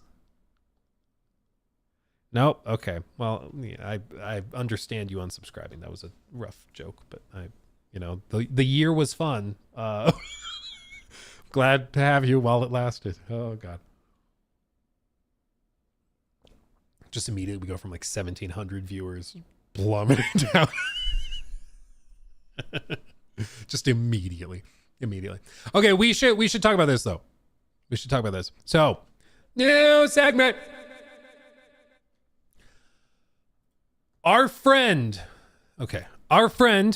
our patron saint and Dorito Pope. If you are a member, Dorito Pope's in chat, please. Show your respect. Jeff Keighley. He landed himself in a little hot water because he dared to post on X a little tidbit of Microsoft's new AI-generated replica of Quake 2 that you can play in browser. Every frame is created on the fly by an AI world model. Play it here. And I actually did pull it up. And you can see people were were a little saucy about it. For sure. Really, Jeff? All that talk last December about developers' rights? I guess it was all just marketing thing for you, wasn't it? Stuff like that. I'll be real. I don't know if this is a sponsored post. He links to it. It might just be him sharing something cool. I don't know if this is sponsored. If it is or was, I would think that he would have to disclose that, but who knows? Either way, if he's just sharing like a new piece of tech that they've developed, I don't really get the blowback for it. Like if somebody's just, hey, look at this thing they made, I don't see why people are freaking out at him about it. But funnily enough, I think, the reactions to this were pretty predictable. The response has not been one of overwhelming positivity, let's just say, by the community. G-Man Live said, is anyone genuinely impressed or intrigued by this slop? Paul Tassi said, just played this and I'm endlessly impressed. This was really funny. How incredible technology or technological advancements end up producing just giant piles of shit with this will be good later sticky note on them, which is basically what this is. It's amazing tech because what they're doing is every single frame is generated by this AI. It's not like an actual executable game file. They're actually using like neural networks to produce this. And I'll pull it up and play it for you in a second. It is impressive on a technical level. But it does, beg the question, like, why are we doing this? And I do think that some people are missing why this exists, because it's actually kind of like a no-duh. Mudahar said, I gave this a try on a video today. Genuinely have to ask, who's this even for? This is just a regurgitation of Quake 2, a game that can be played on almost anything far better. This isn't a new experience or preservation. It's just bastardization, which is true. I agree. But you have to pause and ask, why does this exist? Why did this get built out? And as you can see, start a new game. Here we go. Take up to a few minutes. Oh, please don't take a few minutes. Hold on, I'll refresh. Can I refresh? Agree. Okay, so I'm using the keyboard, pushing forward, looking right, and then there's a ton of latency. But as you can see, you can like turn, and then it's this actual AI version of the game that's running. Okay, that's what this is. Impressive tech because it's all machine learning. It's not actually a video game. This is actually just an AI trying to imitate a video game, which is impressive that it's this competent. The level doesn't change as you run through it. It stays pretty much the same. You can move through it. There's basic mechanics, stuff like that. But you do have to pause and ask, who's this for? What is this about? Well, here's the thing. Something like this. Yeah, you can see the enemies are just like floating ghosts, basically, because that's the AI's version of them, but still. This exists because executives think in 5 years, 10 years, this can basically replace game developers. That's the entire idea, okay? Like, that's the entire idea. If you're pausing and thinking, why would Microsoft spend millions upon millions, if not billions on this? It's because executives look at it and think, oh, so this will basically make it so one day we can just type in, make a new Quake, make a new Call of Duty, give it 10 minutes, and it'll make a new one we can sell. And it cost us basically nothing other than like the processing power and all that. That's the idea. That's why executives are excited by this. Do I think that ever happens? No. Do I think executives think that's what's going to happen? Oh, yeah. You don't even have to ask me. There's interviews with like Satya Nadella where he talks about this, where he's like, yeah, this is the future of game development. This is the future of what we're doing. Without a doubt, that's why this exists, because the hope is to eventually get to the point where you can basically just type in what kind of game you want, and then you go in, you offer notes, just like having a conversation with like ChatGPT or Grok or any of those tools. You could type in, oh, well, edit this, change this level to have this kind of boss. Make it a big, giant brute, 3 times the size of the player. Give him an axe, and the axe should be purple, and give the character horns, and make his attacks really chaotic. But clearly signal that. And you type in all of this, and then the AI will generate the game, and then there's a button to export it, and then you sell it through your platform. That's why executives are excited about this, because they think that eventually that's what this will allow you to do. And eventually that will replace all of these really expensive people that cost so much to make games for you. That's why this exists. So people who are like, who is this for? It's not for Quake 2.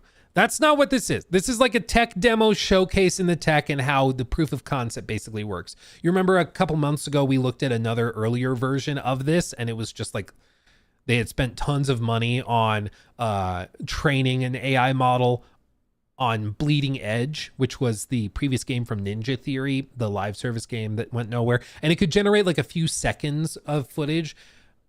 Even though it wasn't real, it could generate what looked like video game footage. This is the next step in that. And it is impressive as a technological achievement. It's not beating out a game. It's not replacing a video game, but it's showing that in theory, you could sort of get this thing working where the AI basically is the game, or you can train the AI into a game. That's what they're trying to do. But fundamentally, like, video games are a creative endeavor. They require, as far as I'm concerned, human participation and human creativity and thought. And it's only ever going to be as good as what you're training it on, or on what the people controlling it control it to do or command it to do, you know?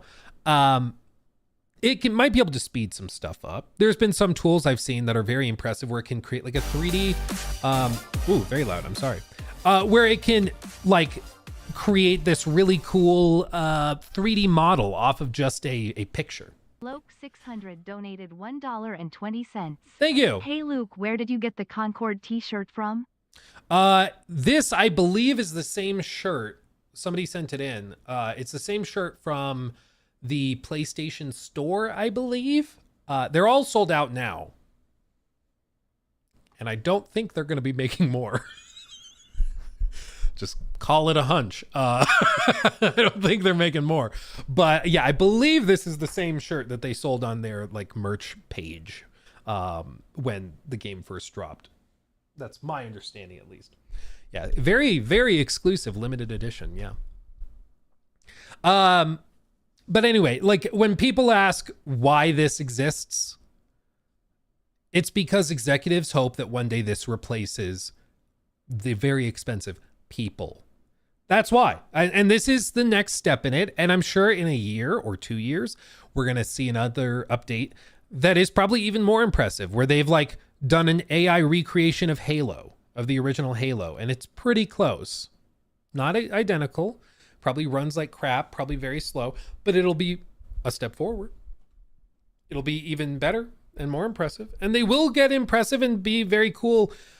But funnily enough, there was actually an interview from Strauss Zelnick, who is himself not exactly he's not afraid of laying people off or of downsizing or replacing people with tech, right? Let me see if I can find the interview real quick. Zelnick. Let me see if I can find it. Here. I think it's in here. Yeah, here. I think this is right. I think this is the spot. So what Strauss Zelnick, the CEO of Take-Two Interactive, the guy's making GTA 6, what he said was that AI cannot be the future, almost by definition, because by necessity, it's backwards looking. And as he says, AI games aren't a threat to the broader industry. They're not going to replace anything. And he puts it very, very simply. What he says is, I'm not worried about AI creating hits because it's built on data that already exists. It's backwards looking. Big hits are forward looking and therefore need to be created out of thin air. Being the most creative means not just thinking outside the box, it means there is no box. I cannot believe that I'm snapping in agreement with Strauss freaking Zelnick of all people. But I think he is absolutely right. AI tools are trained on previously existing data sets. They're trained on, in this case, for the Quake thing, it's trained on footage of Quake 2. It's trained on the game of Quake 2, which someone already made. It is literally just an imitation of something somebody else made. Even other tools like Grok or ChatGPT, they're trained on previous data sets. So I wonder if we can actually get this to work. I remember seeing an old demo where somebody was like, generate an image of a glass of red wine that is overflowing. Let me see if it can generate the image. Because in previous versions of these tools, it couldn't generate it because it was trained on all these pictures of glasses of wine, which are traditionally half filled. Because you look on like stock pictures of glasses of wine, they're always filled just about to the middle of the glass. And just like you see here, because the AI is trained on pictures of glasses of wine on the internet, which are almost always filled to this same level, it can't do it. Even though my request is very, very clear, it's struggling and can't. So it generates, even though I said glass of red wine overflowing, very clear. It generated 2 glasses that are not overflowing, you know? And this is like a well-known issue. The other one was like, I think it was generate a picture of a watch on someone's, like something you wouldn't see a picture of traditionally, on someone's ankle with the hands at maybe, what's a weird time, 7:23 p.m. I guess PM doesn't really matter. But because like clock hands and watch hands during promotional pictures and in promotional materials tend to be on like the even split of like 10:11 or 10:10. This could be very weird. I realize asking for it to put it on an ankle sounds kind of weird, but let's see what it does. Yeah, so it still put the watch on like her hand, not on her ankle. And also this leg is coming out of her chest, not her hip. And it's not at 7 or anywhere near 7:23 because it just can't do it. This is very weird. It's a bizarre image. But this is because these models are trained on data sets that exist. They do not actually create stuff the way that a human could. They are trained to sort of imitate it. They're trained to create what they think you want to see to the best of their ability, given their training on data sets. And that's why like tools like this are impressive in many ways, but they're never going to replace people creating things. If we can ever get to the point where one of these AI tools can legitimately create stuff, then maybe, but they're getting better at understanding, or they're getting better at being able to eventually do this, because people will point this out and like they can train specifically around it with dedicated data sets meant to counter it. So like even here with ChatGPT, generate an image of a watch that is gold and its hands show the time. We'll do the same exact thing, 7:23, and I'll just say PM because it shouldn't matter, but still. Let's see. Let's see. Let's see. Come on. It's working. Let's see if ChatGPT can do it. Nope. Because in all of these promotional pictures, they're trained on this time. They're trained on what looks aesthetically pleasing in the marketing materials. So even though you very clearly state, make it at 723, it can't do that. It can do the other stuff. It knows what a gold watch is and what that should look like, but it can't do it. Wine glass, let's try the wine glass. Generate a picture of a wine glass filled or overflowing with red wine. Let's see. Let's see what it does.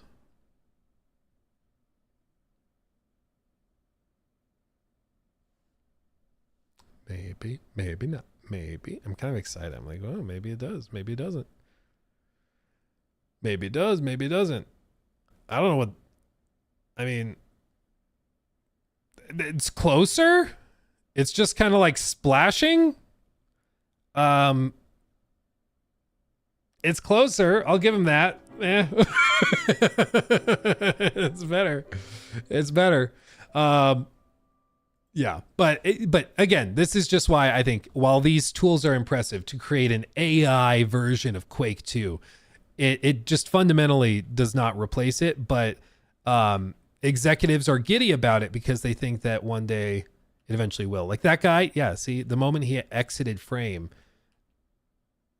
he disappeared, and now his body's on the floor. Somehow I killed him, I guess. I don't know. Oh, dude, it's so laggy. This is like impossible. So funny though. But there you go. There you go. So that's why I think this exists. But why I think ultimately it's not actually a threat. And I think it's mostly executives that don't understand how games are made that are investing billions into this because they think this is where the future is, when I just don't think it is.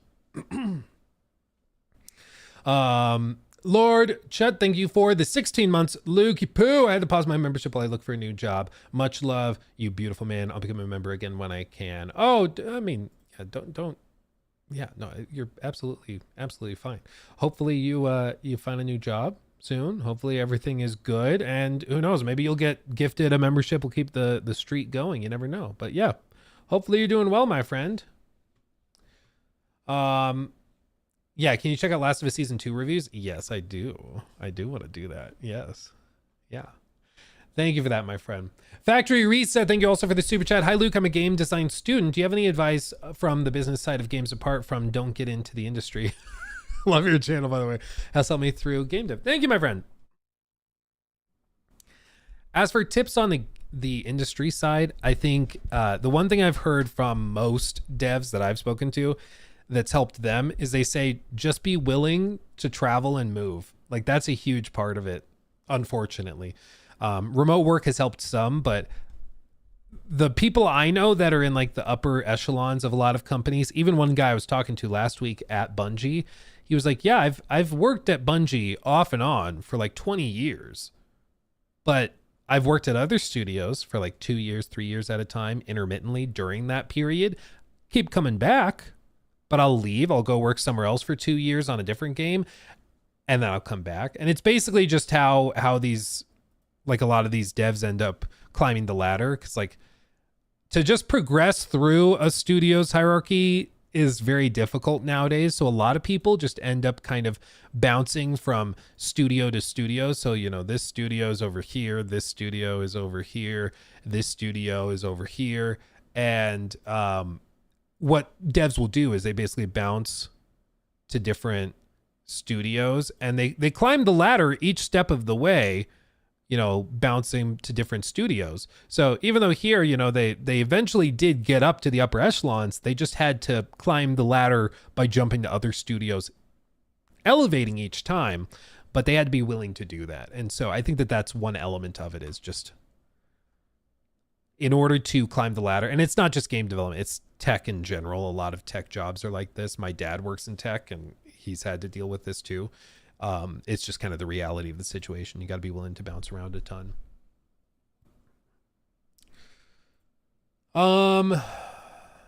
Let's see. But yeah, thank you for that super chat. Hopefully everything in your studies is going well. Glad to have you. Glad to have you. Isn't this more or less how normal corporate life is as well? Yeah. Now, if you try to stick it out at one job, you'll probably just eventually get screwed over in a round of layoffs or something, because that's just how it works. But if you're willing to bounce around to different companies, you can climb the ladder.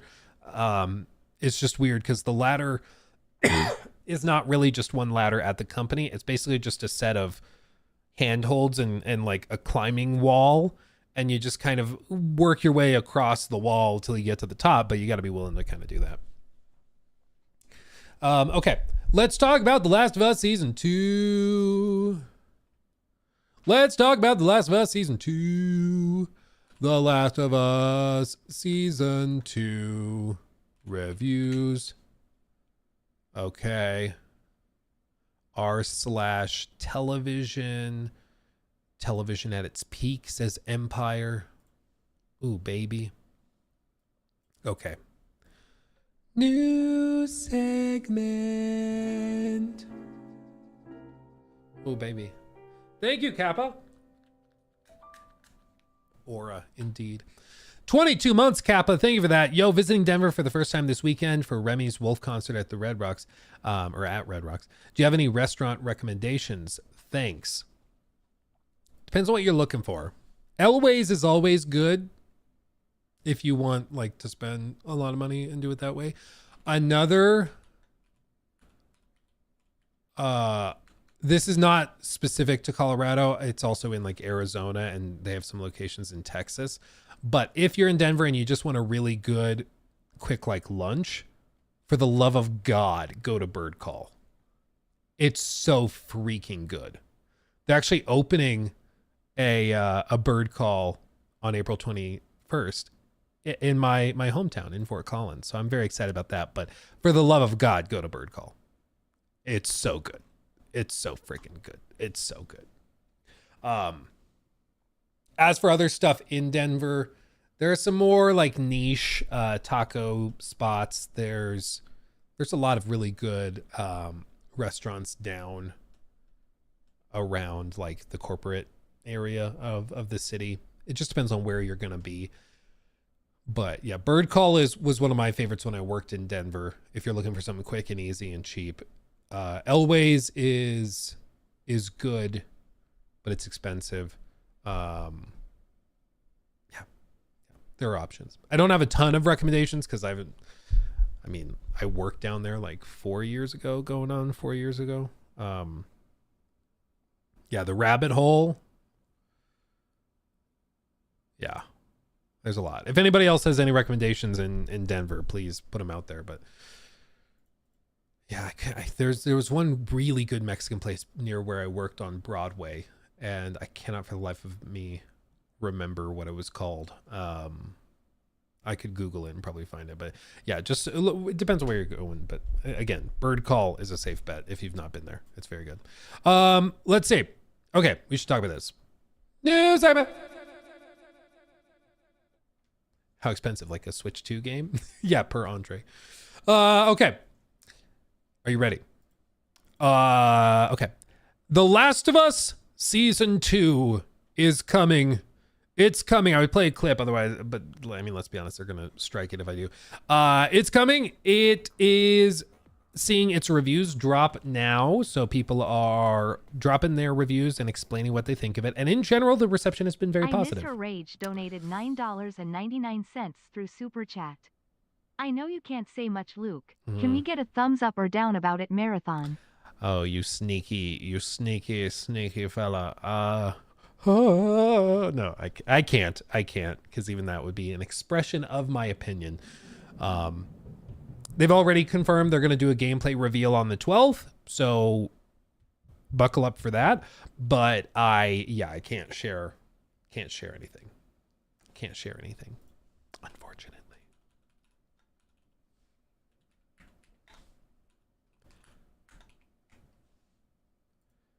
Here we go.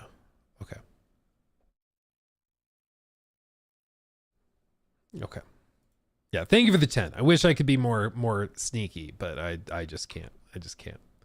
Okay. New segment. I'm actually going to do it this time. New segment. Okay.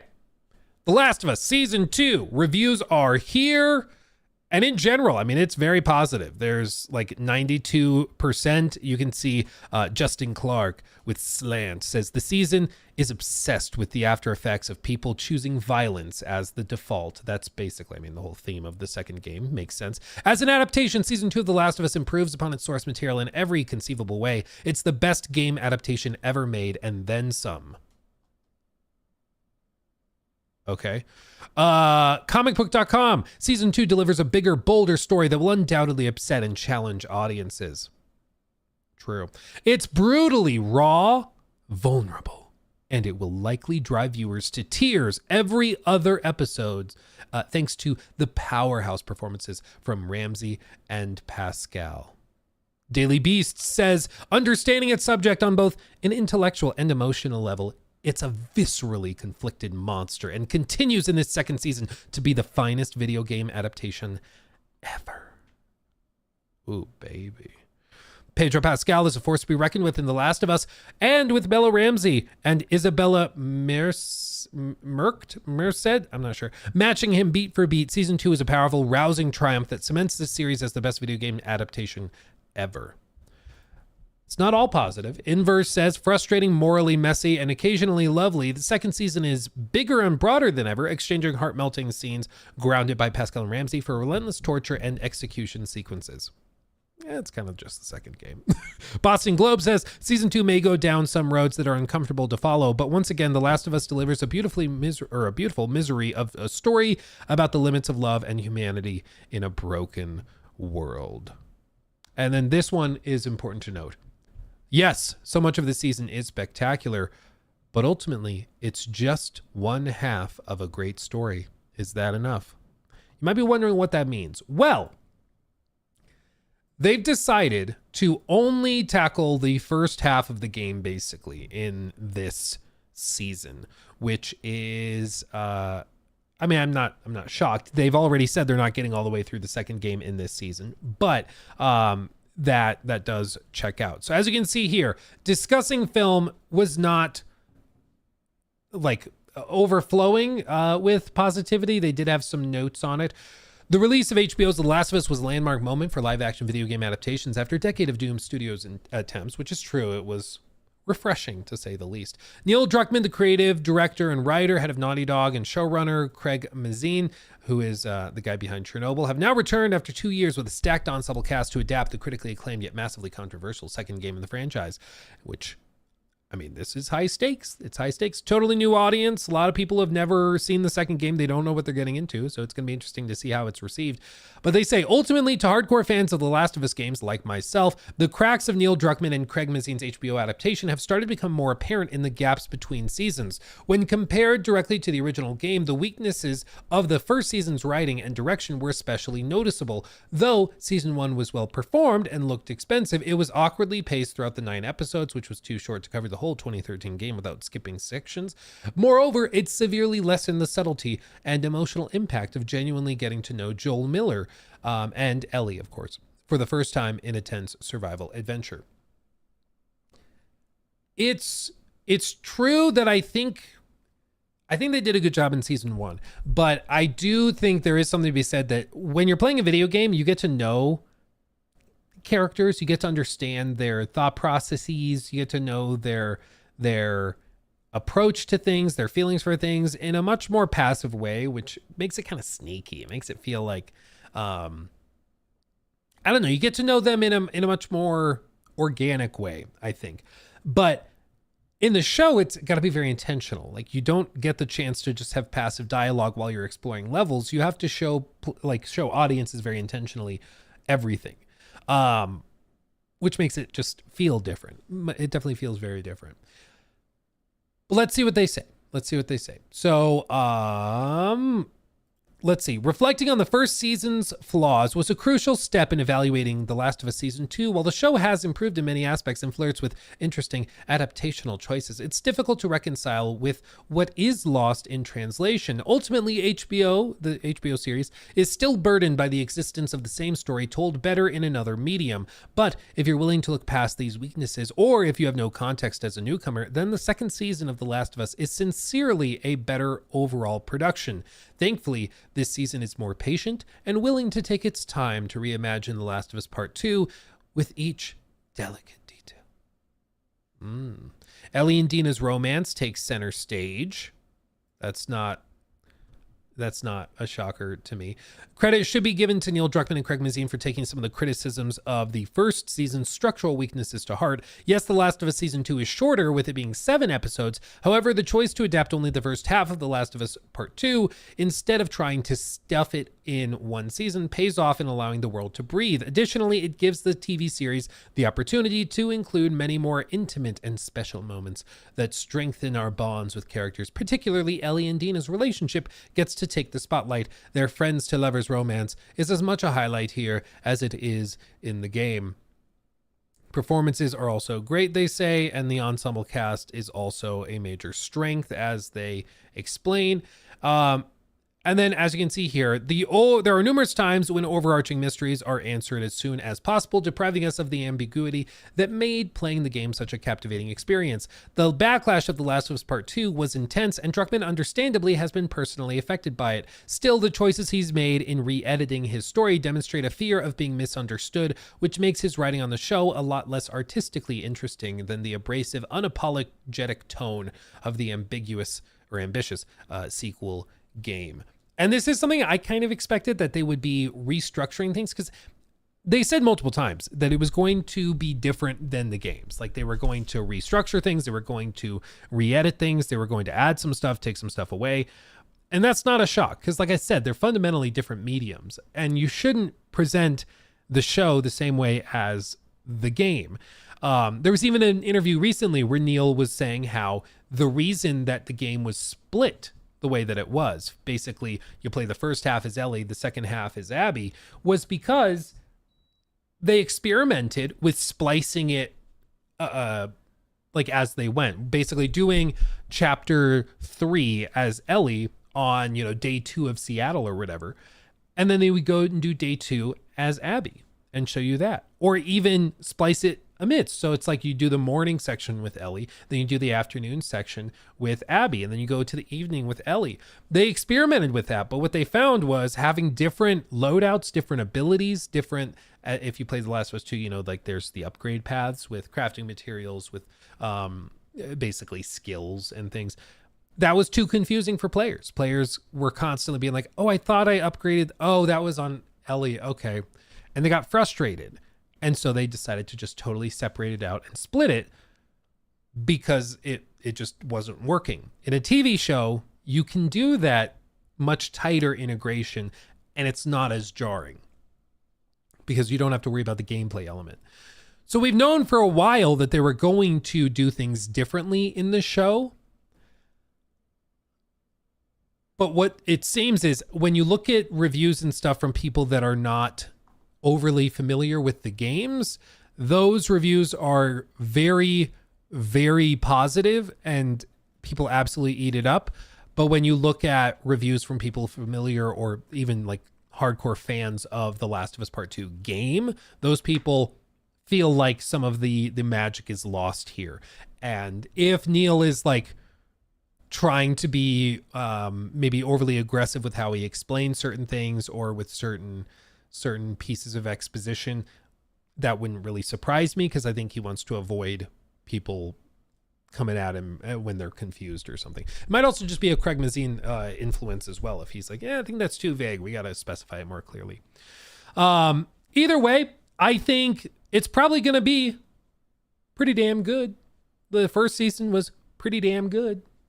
I'm interested to see how it feels to watch Bella Ramsey do a lot of these scenes, which are very intense, and they're just a lot. Because I think Bella just does not carry the same intimidating presence and screen presence as Ellie in the games did, where it's just different. It's just different.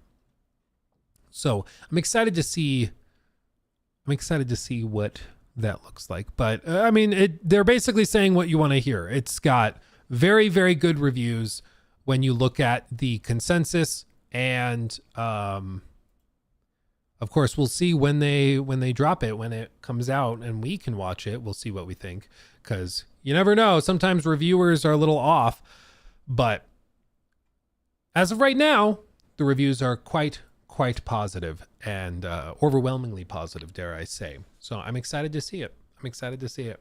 And I'm really curious where they end the season. I'm very curious. It has an 88 on Metacritic as well. Okay. Interesting.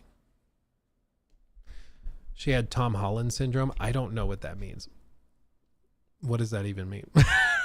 I think Tom Holland syndrome, that makes me think of the fact he was like cast in everything for a little bit. Or maybe you mean that well, I guess Tom Holland also looks really young. So maybe it's just that Bella Ramsey looks too young. I don't know. Maybe something like that.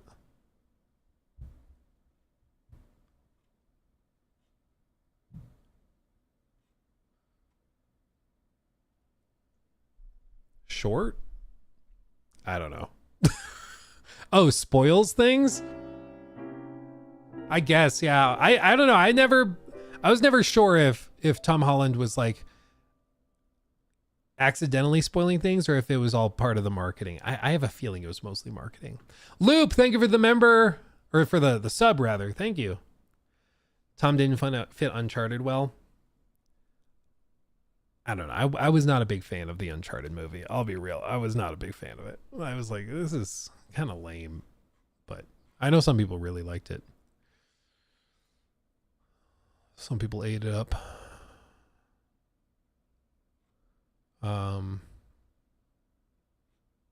Okay.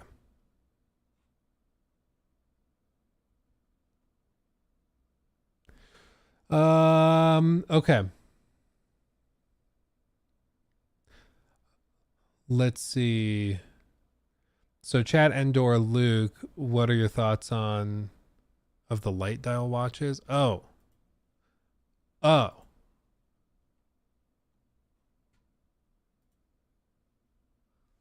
those are pretty. You were specifically asking between these, like the yellow, white, or blue dial. I like the yellow, dude. I think we're gonna do it. I like that yellow. We can go yellow. I think that's the way to do it.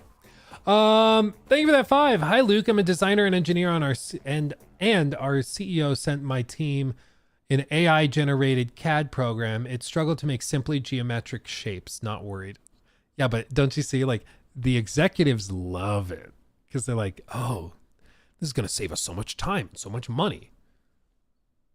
And then you're on like the dev side and you know what is good and what is passable and like what's bad, and you know it's not there, but the executives love it.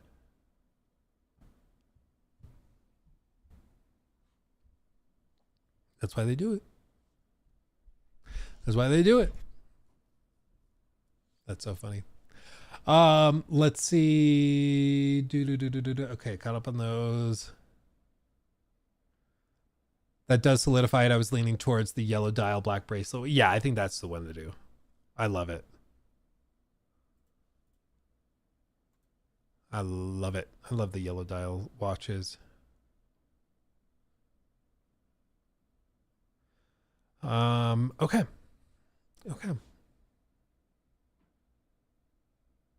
It'll get better and better, then replace you. Yeah, I mean, all of these tools are getting better and better already. They're getting very impressive. They're still just not quite there yet. And I think it's going to take a while before they get there, but we'll see.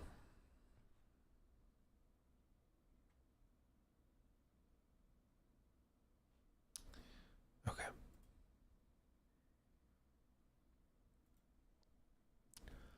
Ba, ba, ba, ba, ba, ba. Okay, I got through that. I think. Oh, Billy Mitchell is on my timeline for some reason. That's weird to see. Yeah, that was a whole other thing. Well, all the Taylor Billy Mitchell Bunker stuff. donated $10 through Super Chat. Curious on your thoughts on the Marathon ARG this past weekend. One of the coolest community-driven events I've ever been a part of. Yeah, dude, it's absolutely wild. I love to see it. I think it's so cool that the community is able to come together and solve that stuff. It blows my mind. I'm thoroughly impressed by it. I wish I could say I understand a lot of it, but a lot of it I'm just like, I don't even understand. I don't even understand how people came up with some of those solutions, but it's so impressive. It's so impressive. Some of that stuff where they're like, yeah, well, we inverted this and then we figured out this, and we did it this way, and then we synthesized it, and then we put the audio into this path, and then this we did this key change, and then we cross-referenced it. It's just so impressive to me. It's absolutely wild.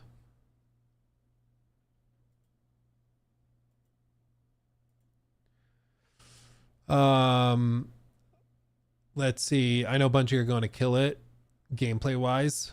Oh yeah, well, I mean, the gameplay reveal is on the 12th. That's what they've said.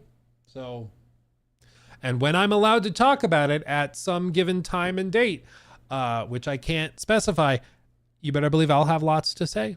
So, super excited to talk about it though. Yeah. Oh no, you're thinking of Billy Mays, I think is what his name was, the OxyClean guy. Yeah.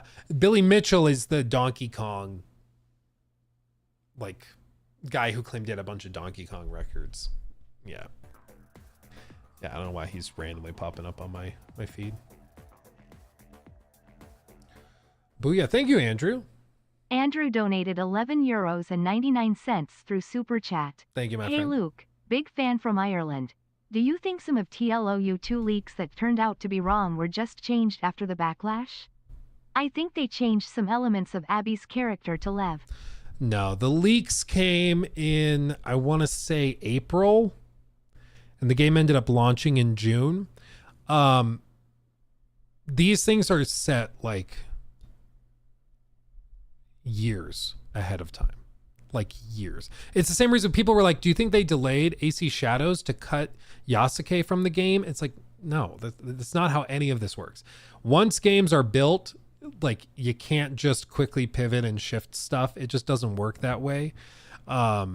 Game design is inherently iterative. So they set things and then they refine, they tweak, they refine, they tweak, but you're not cutting stuff, rebuilding entire things months before launch. It just doesn't work that way. And so like were the things where like they claimed that Abby was actually trans and stuff, was that a leak or was that real and then they changed it? No. I think it's just the leaker saw that Abby was super buff and was just like, yeah, sure, trans, whatever. And that's it. Like they did not magically rewrite the entire thing, you know, and their explanation for that was never given. Like they never gave evidence or script details or dialogue or anything to demonstrate that point where we can see, ooh, it's been changed. They never did that. They just said it. And they shared gameplay of other segments, which people then took, well, if they're not lying about this because the gameplay's there and they're showing the gameplay, they must be telling the truth about that. And it just wasn't true. So it's yeah, that stuff was not like changed. It's just there were a lot of leaks that they put out, and then mixed into the legitimate leaks were also the like a good amount of things that were just not true, that were made up and not correct. You hear from the Dane Miner that it's likely the expansion for AC Shadows was initially part of the main game. Yeah. I guess we can talk about that before we wrap up. Hold on. Let's see if I can find it. Where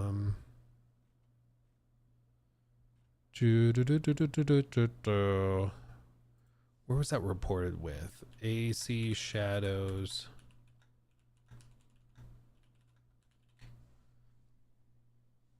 Let me see if I can find it, because there was an article.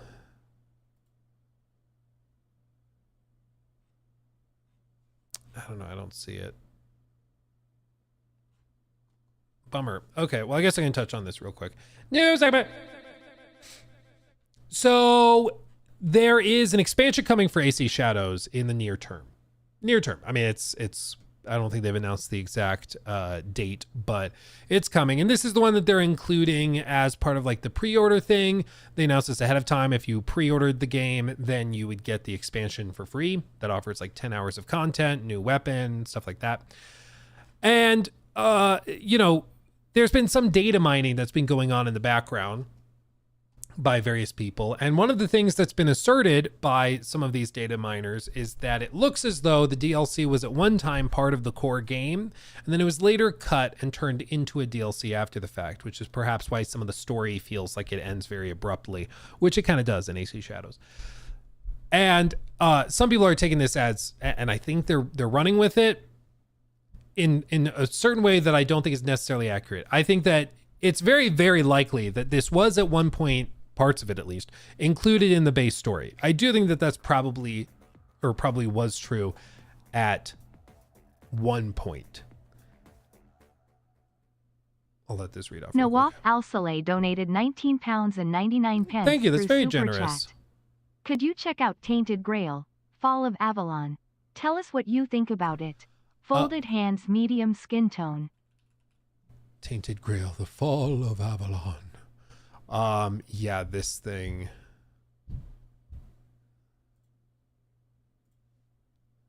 Where did it go?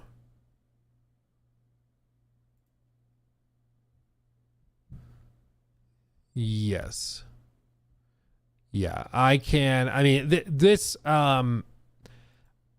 is that game. I think it looks really solid. I like significant parts of it. Parts of it definitely look like very indie, very AA, which is fine, you know, if it's priced appropriately. I believe it's like 45 in early access or whatever. But I haven't really dug into it myself, so I don't have a lot of experience with it. I've seen it around. I've seen people talk about it, but I'm just not too familiar with it. Final patch 0.9, Steam early access. Because I'm somebody, like, I've played early access games before. I just tend to be somebody that really likes the final product. So if I like that, I think a game has a lot of potential or something, I'll add it to my wish list. I'll follow it, but I don't tend to put a lot of hours into it until it reaches that final access point. But it gives like old school Elder Scrolls vibes, which is refreshing. You know, I like that. Yeah, at this point, 1.0 is the next update. Well, exactly. Like, we're very, very close to the full release. So I'm like, just wait for the full release. Yeah. That's what I'm saying. But thank you, Noaf. Thank you. I wish I had more to say about it. I'm just not too familiar. I think it looks good, gives old school Elder Scrolls vibes, and I'm going to try it when it officially launches. I just don't tend to put a lot of time into like early access stuff. Luality played it on stream recently and it looked fun. Oh, cool. Cool. Well, there you go. Yeah, Luality. If Luality liked it too, then it's probably pretty good. What was I saying? Oh, but with the AC Shadows thing, I do want to say, I do think at some point the expansion, at least parts of it, were included in the base game story. I think that explains why the story ends so abruptly. But what my feeling is that at some point, probably like a year plus ago, I think they had the game as like a package. You think of it like this, and they just realized, okay, we got to make a decision, because remember, they delayed it kind of last minute after Star Wars Outlaws. So I think that at some point, maybe early last year, the devs had to go, we need a delay. It doesn't seem like they're going to give us a delay. So let's just go in this last, like, that's probably too much, but like this last little chunk, let's cut this out and this will become the expansion. We'll move it over here. We'll sell that separately, and we'll add in some extra stuff as well. But that will be the first expansion. And then that means we only have to polish this stuff. Because at the time, they probably didn't think they were getting a delay. They only got the delay after Star Wars Outlaws didn't do so hot. And that allowed them to polish it up. But that seems to be the feeling among a lot of these data miners, people looking at the back-end code, looking at when the scripts were dropped, how it integrates to the main story, stuff like that. And they seem to feel that it was cut, but it doesn't mean that it was cut like in January. You know, it's not like it was cut last November. It seems like it was cut as in an attempt from the devs to polish and make the game more manageable, because they didn't think they were going to get a delay from corporate. And even then they were like, we really need a delay, and they eventually got it. And it seems like it went to good use because they polished the game up and got it running way better. But yeah, I've seen some people take it and run with it like they cut this at the last minute or something. And I just don't think that's necessarily the case. It's unfortunate that studios have to cut such huge chunks in order to get the game just done, but that's just what happens when you have executives pushing deadlines that are really, really oppressive. But we'll see when the expansion drops what it explains in terms of the story, because if you've not played AC Shadows, I won't spoil anything, but there's not even that much to spoil. It just kind of ends out of nowhere. My feeling is that if you have something to cut, like cut some maybe side quests, put all the effort into the main story. That's my feeling. But I think the way that the game is structured, it doesn't really work that same way. There's not the same amount of like side quests to cut because they're set in the world. They're set with pre-established characters that are already standing around. Like the main story stuff is the really high effort stuff. It's the big set pieces. It's the big motion captured scenes, like the stuff that needs a lot of polish and time and effort. And I think that at some point, probably early last year, maybe even late 2023, they were like, they're not going to give us a delay to polish it. We've got to cut it so that we can at least get it done and get it as done as we can manage. And then they were eventually given the delay, but I think they were given the delay long after they had already kind of spliced that out and just been like, yeah, the story's going to end kind of abruptly, but at least it'll be done and we'll do it that way.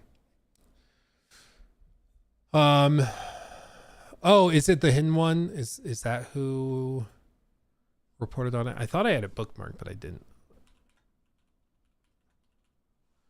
Hold on. Please hold.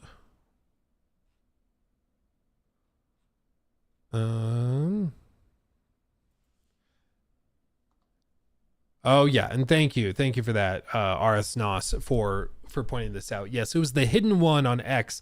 So I was speaking to Slider V2, who's a well-known data miner. You've probably seen his videos on your homepage. The Claws of Awaji DLC, he thinks was originally part of the base game, but was cut entirely. His reason is because he data mined the files. He knows the story of the DLC. He mentioned how it's very important to the main story. He also said the script for the DLC story was included in the day one patch. Compare both files, and the unpatched version is missing the Claws of Awaji script. He also mentioned that Ubisoft may have chosen to package Claws of Awaji as DLC to avoid another delay for the game. So in other words, instead of pushing back the full game to finish the story, they likely cut it to repackage it as an expansion so they would launch the main game on time. Kind of lines up. Yeah, and to be clear, I think that they probably made this decision like a good while ago, well before the first official delay, because I think they made this decision because they didn't think they could get a delay from corporate, even if they told them like, we really, really need it. So that's my feeling. But yeah, we'll get a feeling for it. I think when the expansion comes out, if it's really, really like integral to the story and it's like pretty clearly this was intended for the actual finale, then I think we'll see. We'll know it. Also, is Beyond Good and Evil 2 canceled? No, it's still being developed, I think, in Montpellier, I want to say. Yeah, it's still being developed out there somewhere. But who knows when we'll see it. Maybe this summer. You never know. Phantom Blade Zero? Yeah, I think probably at Summer Games Fest. They were there last year, so I think we probably see it again this year. That would be my guess. 20 years of dev time later. I would love to know how many times it's been restarted. Because I think we know about like 2 or 3 times alone. So I would love to know how many times, like behind the scenes, it's been rebooted. Because it's got to be like 15 times at this point. 15 times would still mean that they spent over a year on average on each version. That's how long it's been. So just saying. Okay.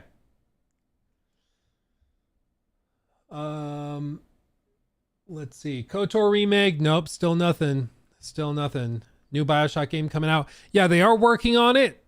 We'll see it eventually. But yeah, we don't know as of right now when. That's another Take-Two game. So definitely not this year. I think they've already got enough stuff. But maybe next year we see it.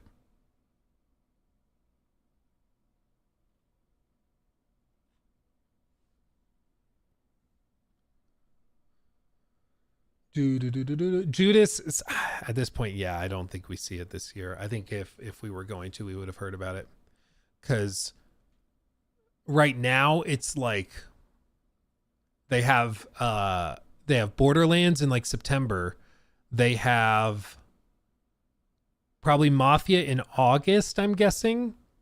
And then they have GTA in like October, November. So like I don't think they have any room for Judas unless they shadow drop Judas like in June or May or something, but I don't think they do that. I think they market that game.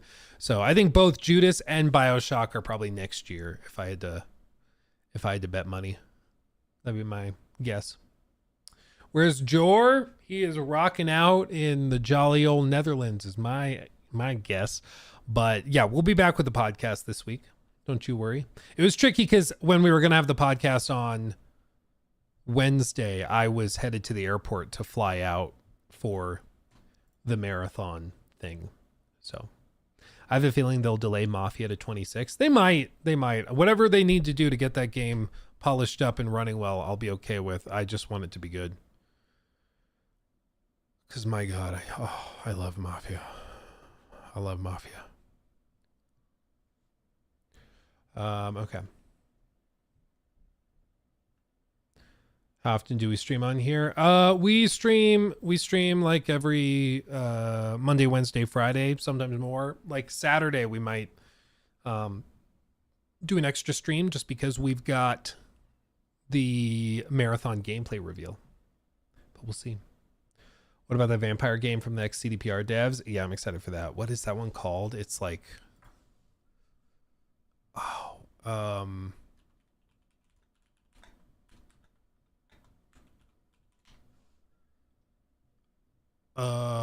Blood of the Dawnwalker.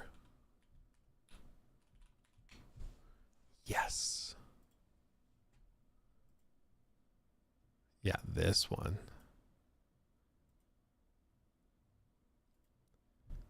Yeah, I'm excited for this. This seems really, really cool. I'm very excited for this. I actually think this game, if it gets the chance to go like head to head against the new FromSoft game, it also being kind of like a vampire game, but being single player and from like former Witcher 3 devs and stuff, I think this could actually be a really interesting contrast with that FromSoft game. Because I thought the FromSoft game was going to be something like this, and then to hear that it's like an 8-player PvPvE multiplayer game was really underwhelming. But it seems like this is actually going to be, I think, what a lot of people were hoping that FromSoft game would be. Yeah, I'm very excited for this. And they say gameplay reveal this summer, so probably Summer Games Fest. And for the love of God, I would love it if they're at Summer Games Fest, because that means I probably get the chance to play it. And I'd be very okay with that. It's still probably like 2028 or something. It's still probably very far away, but man, if it's soon, if it's like next year, oh baby, I'd be down for that.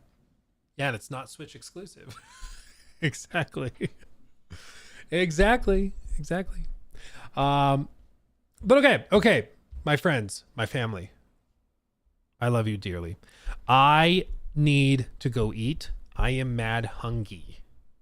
I am mad hungry. So I'm going to go eat some lunch. I realized I also didn't really have breakfast, so that's probably why I feel so hungry.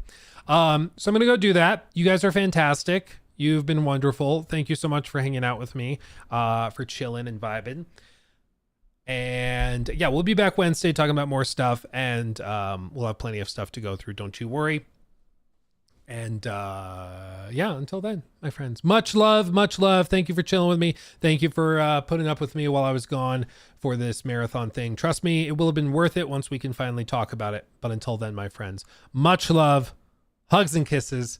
I'll see you soon. Bye-bye.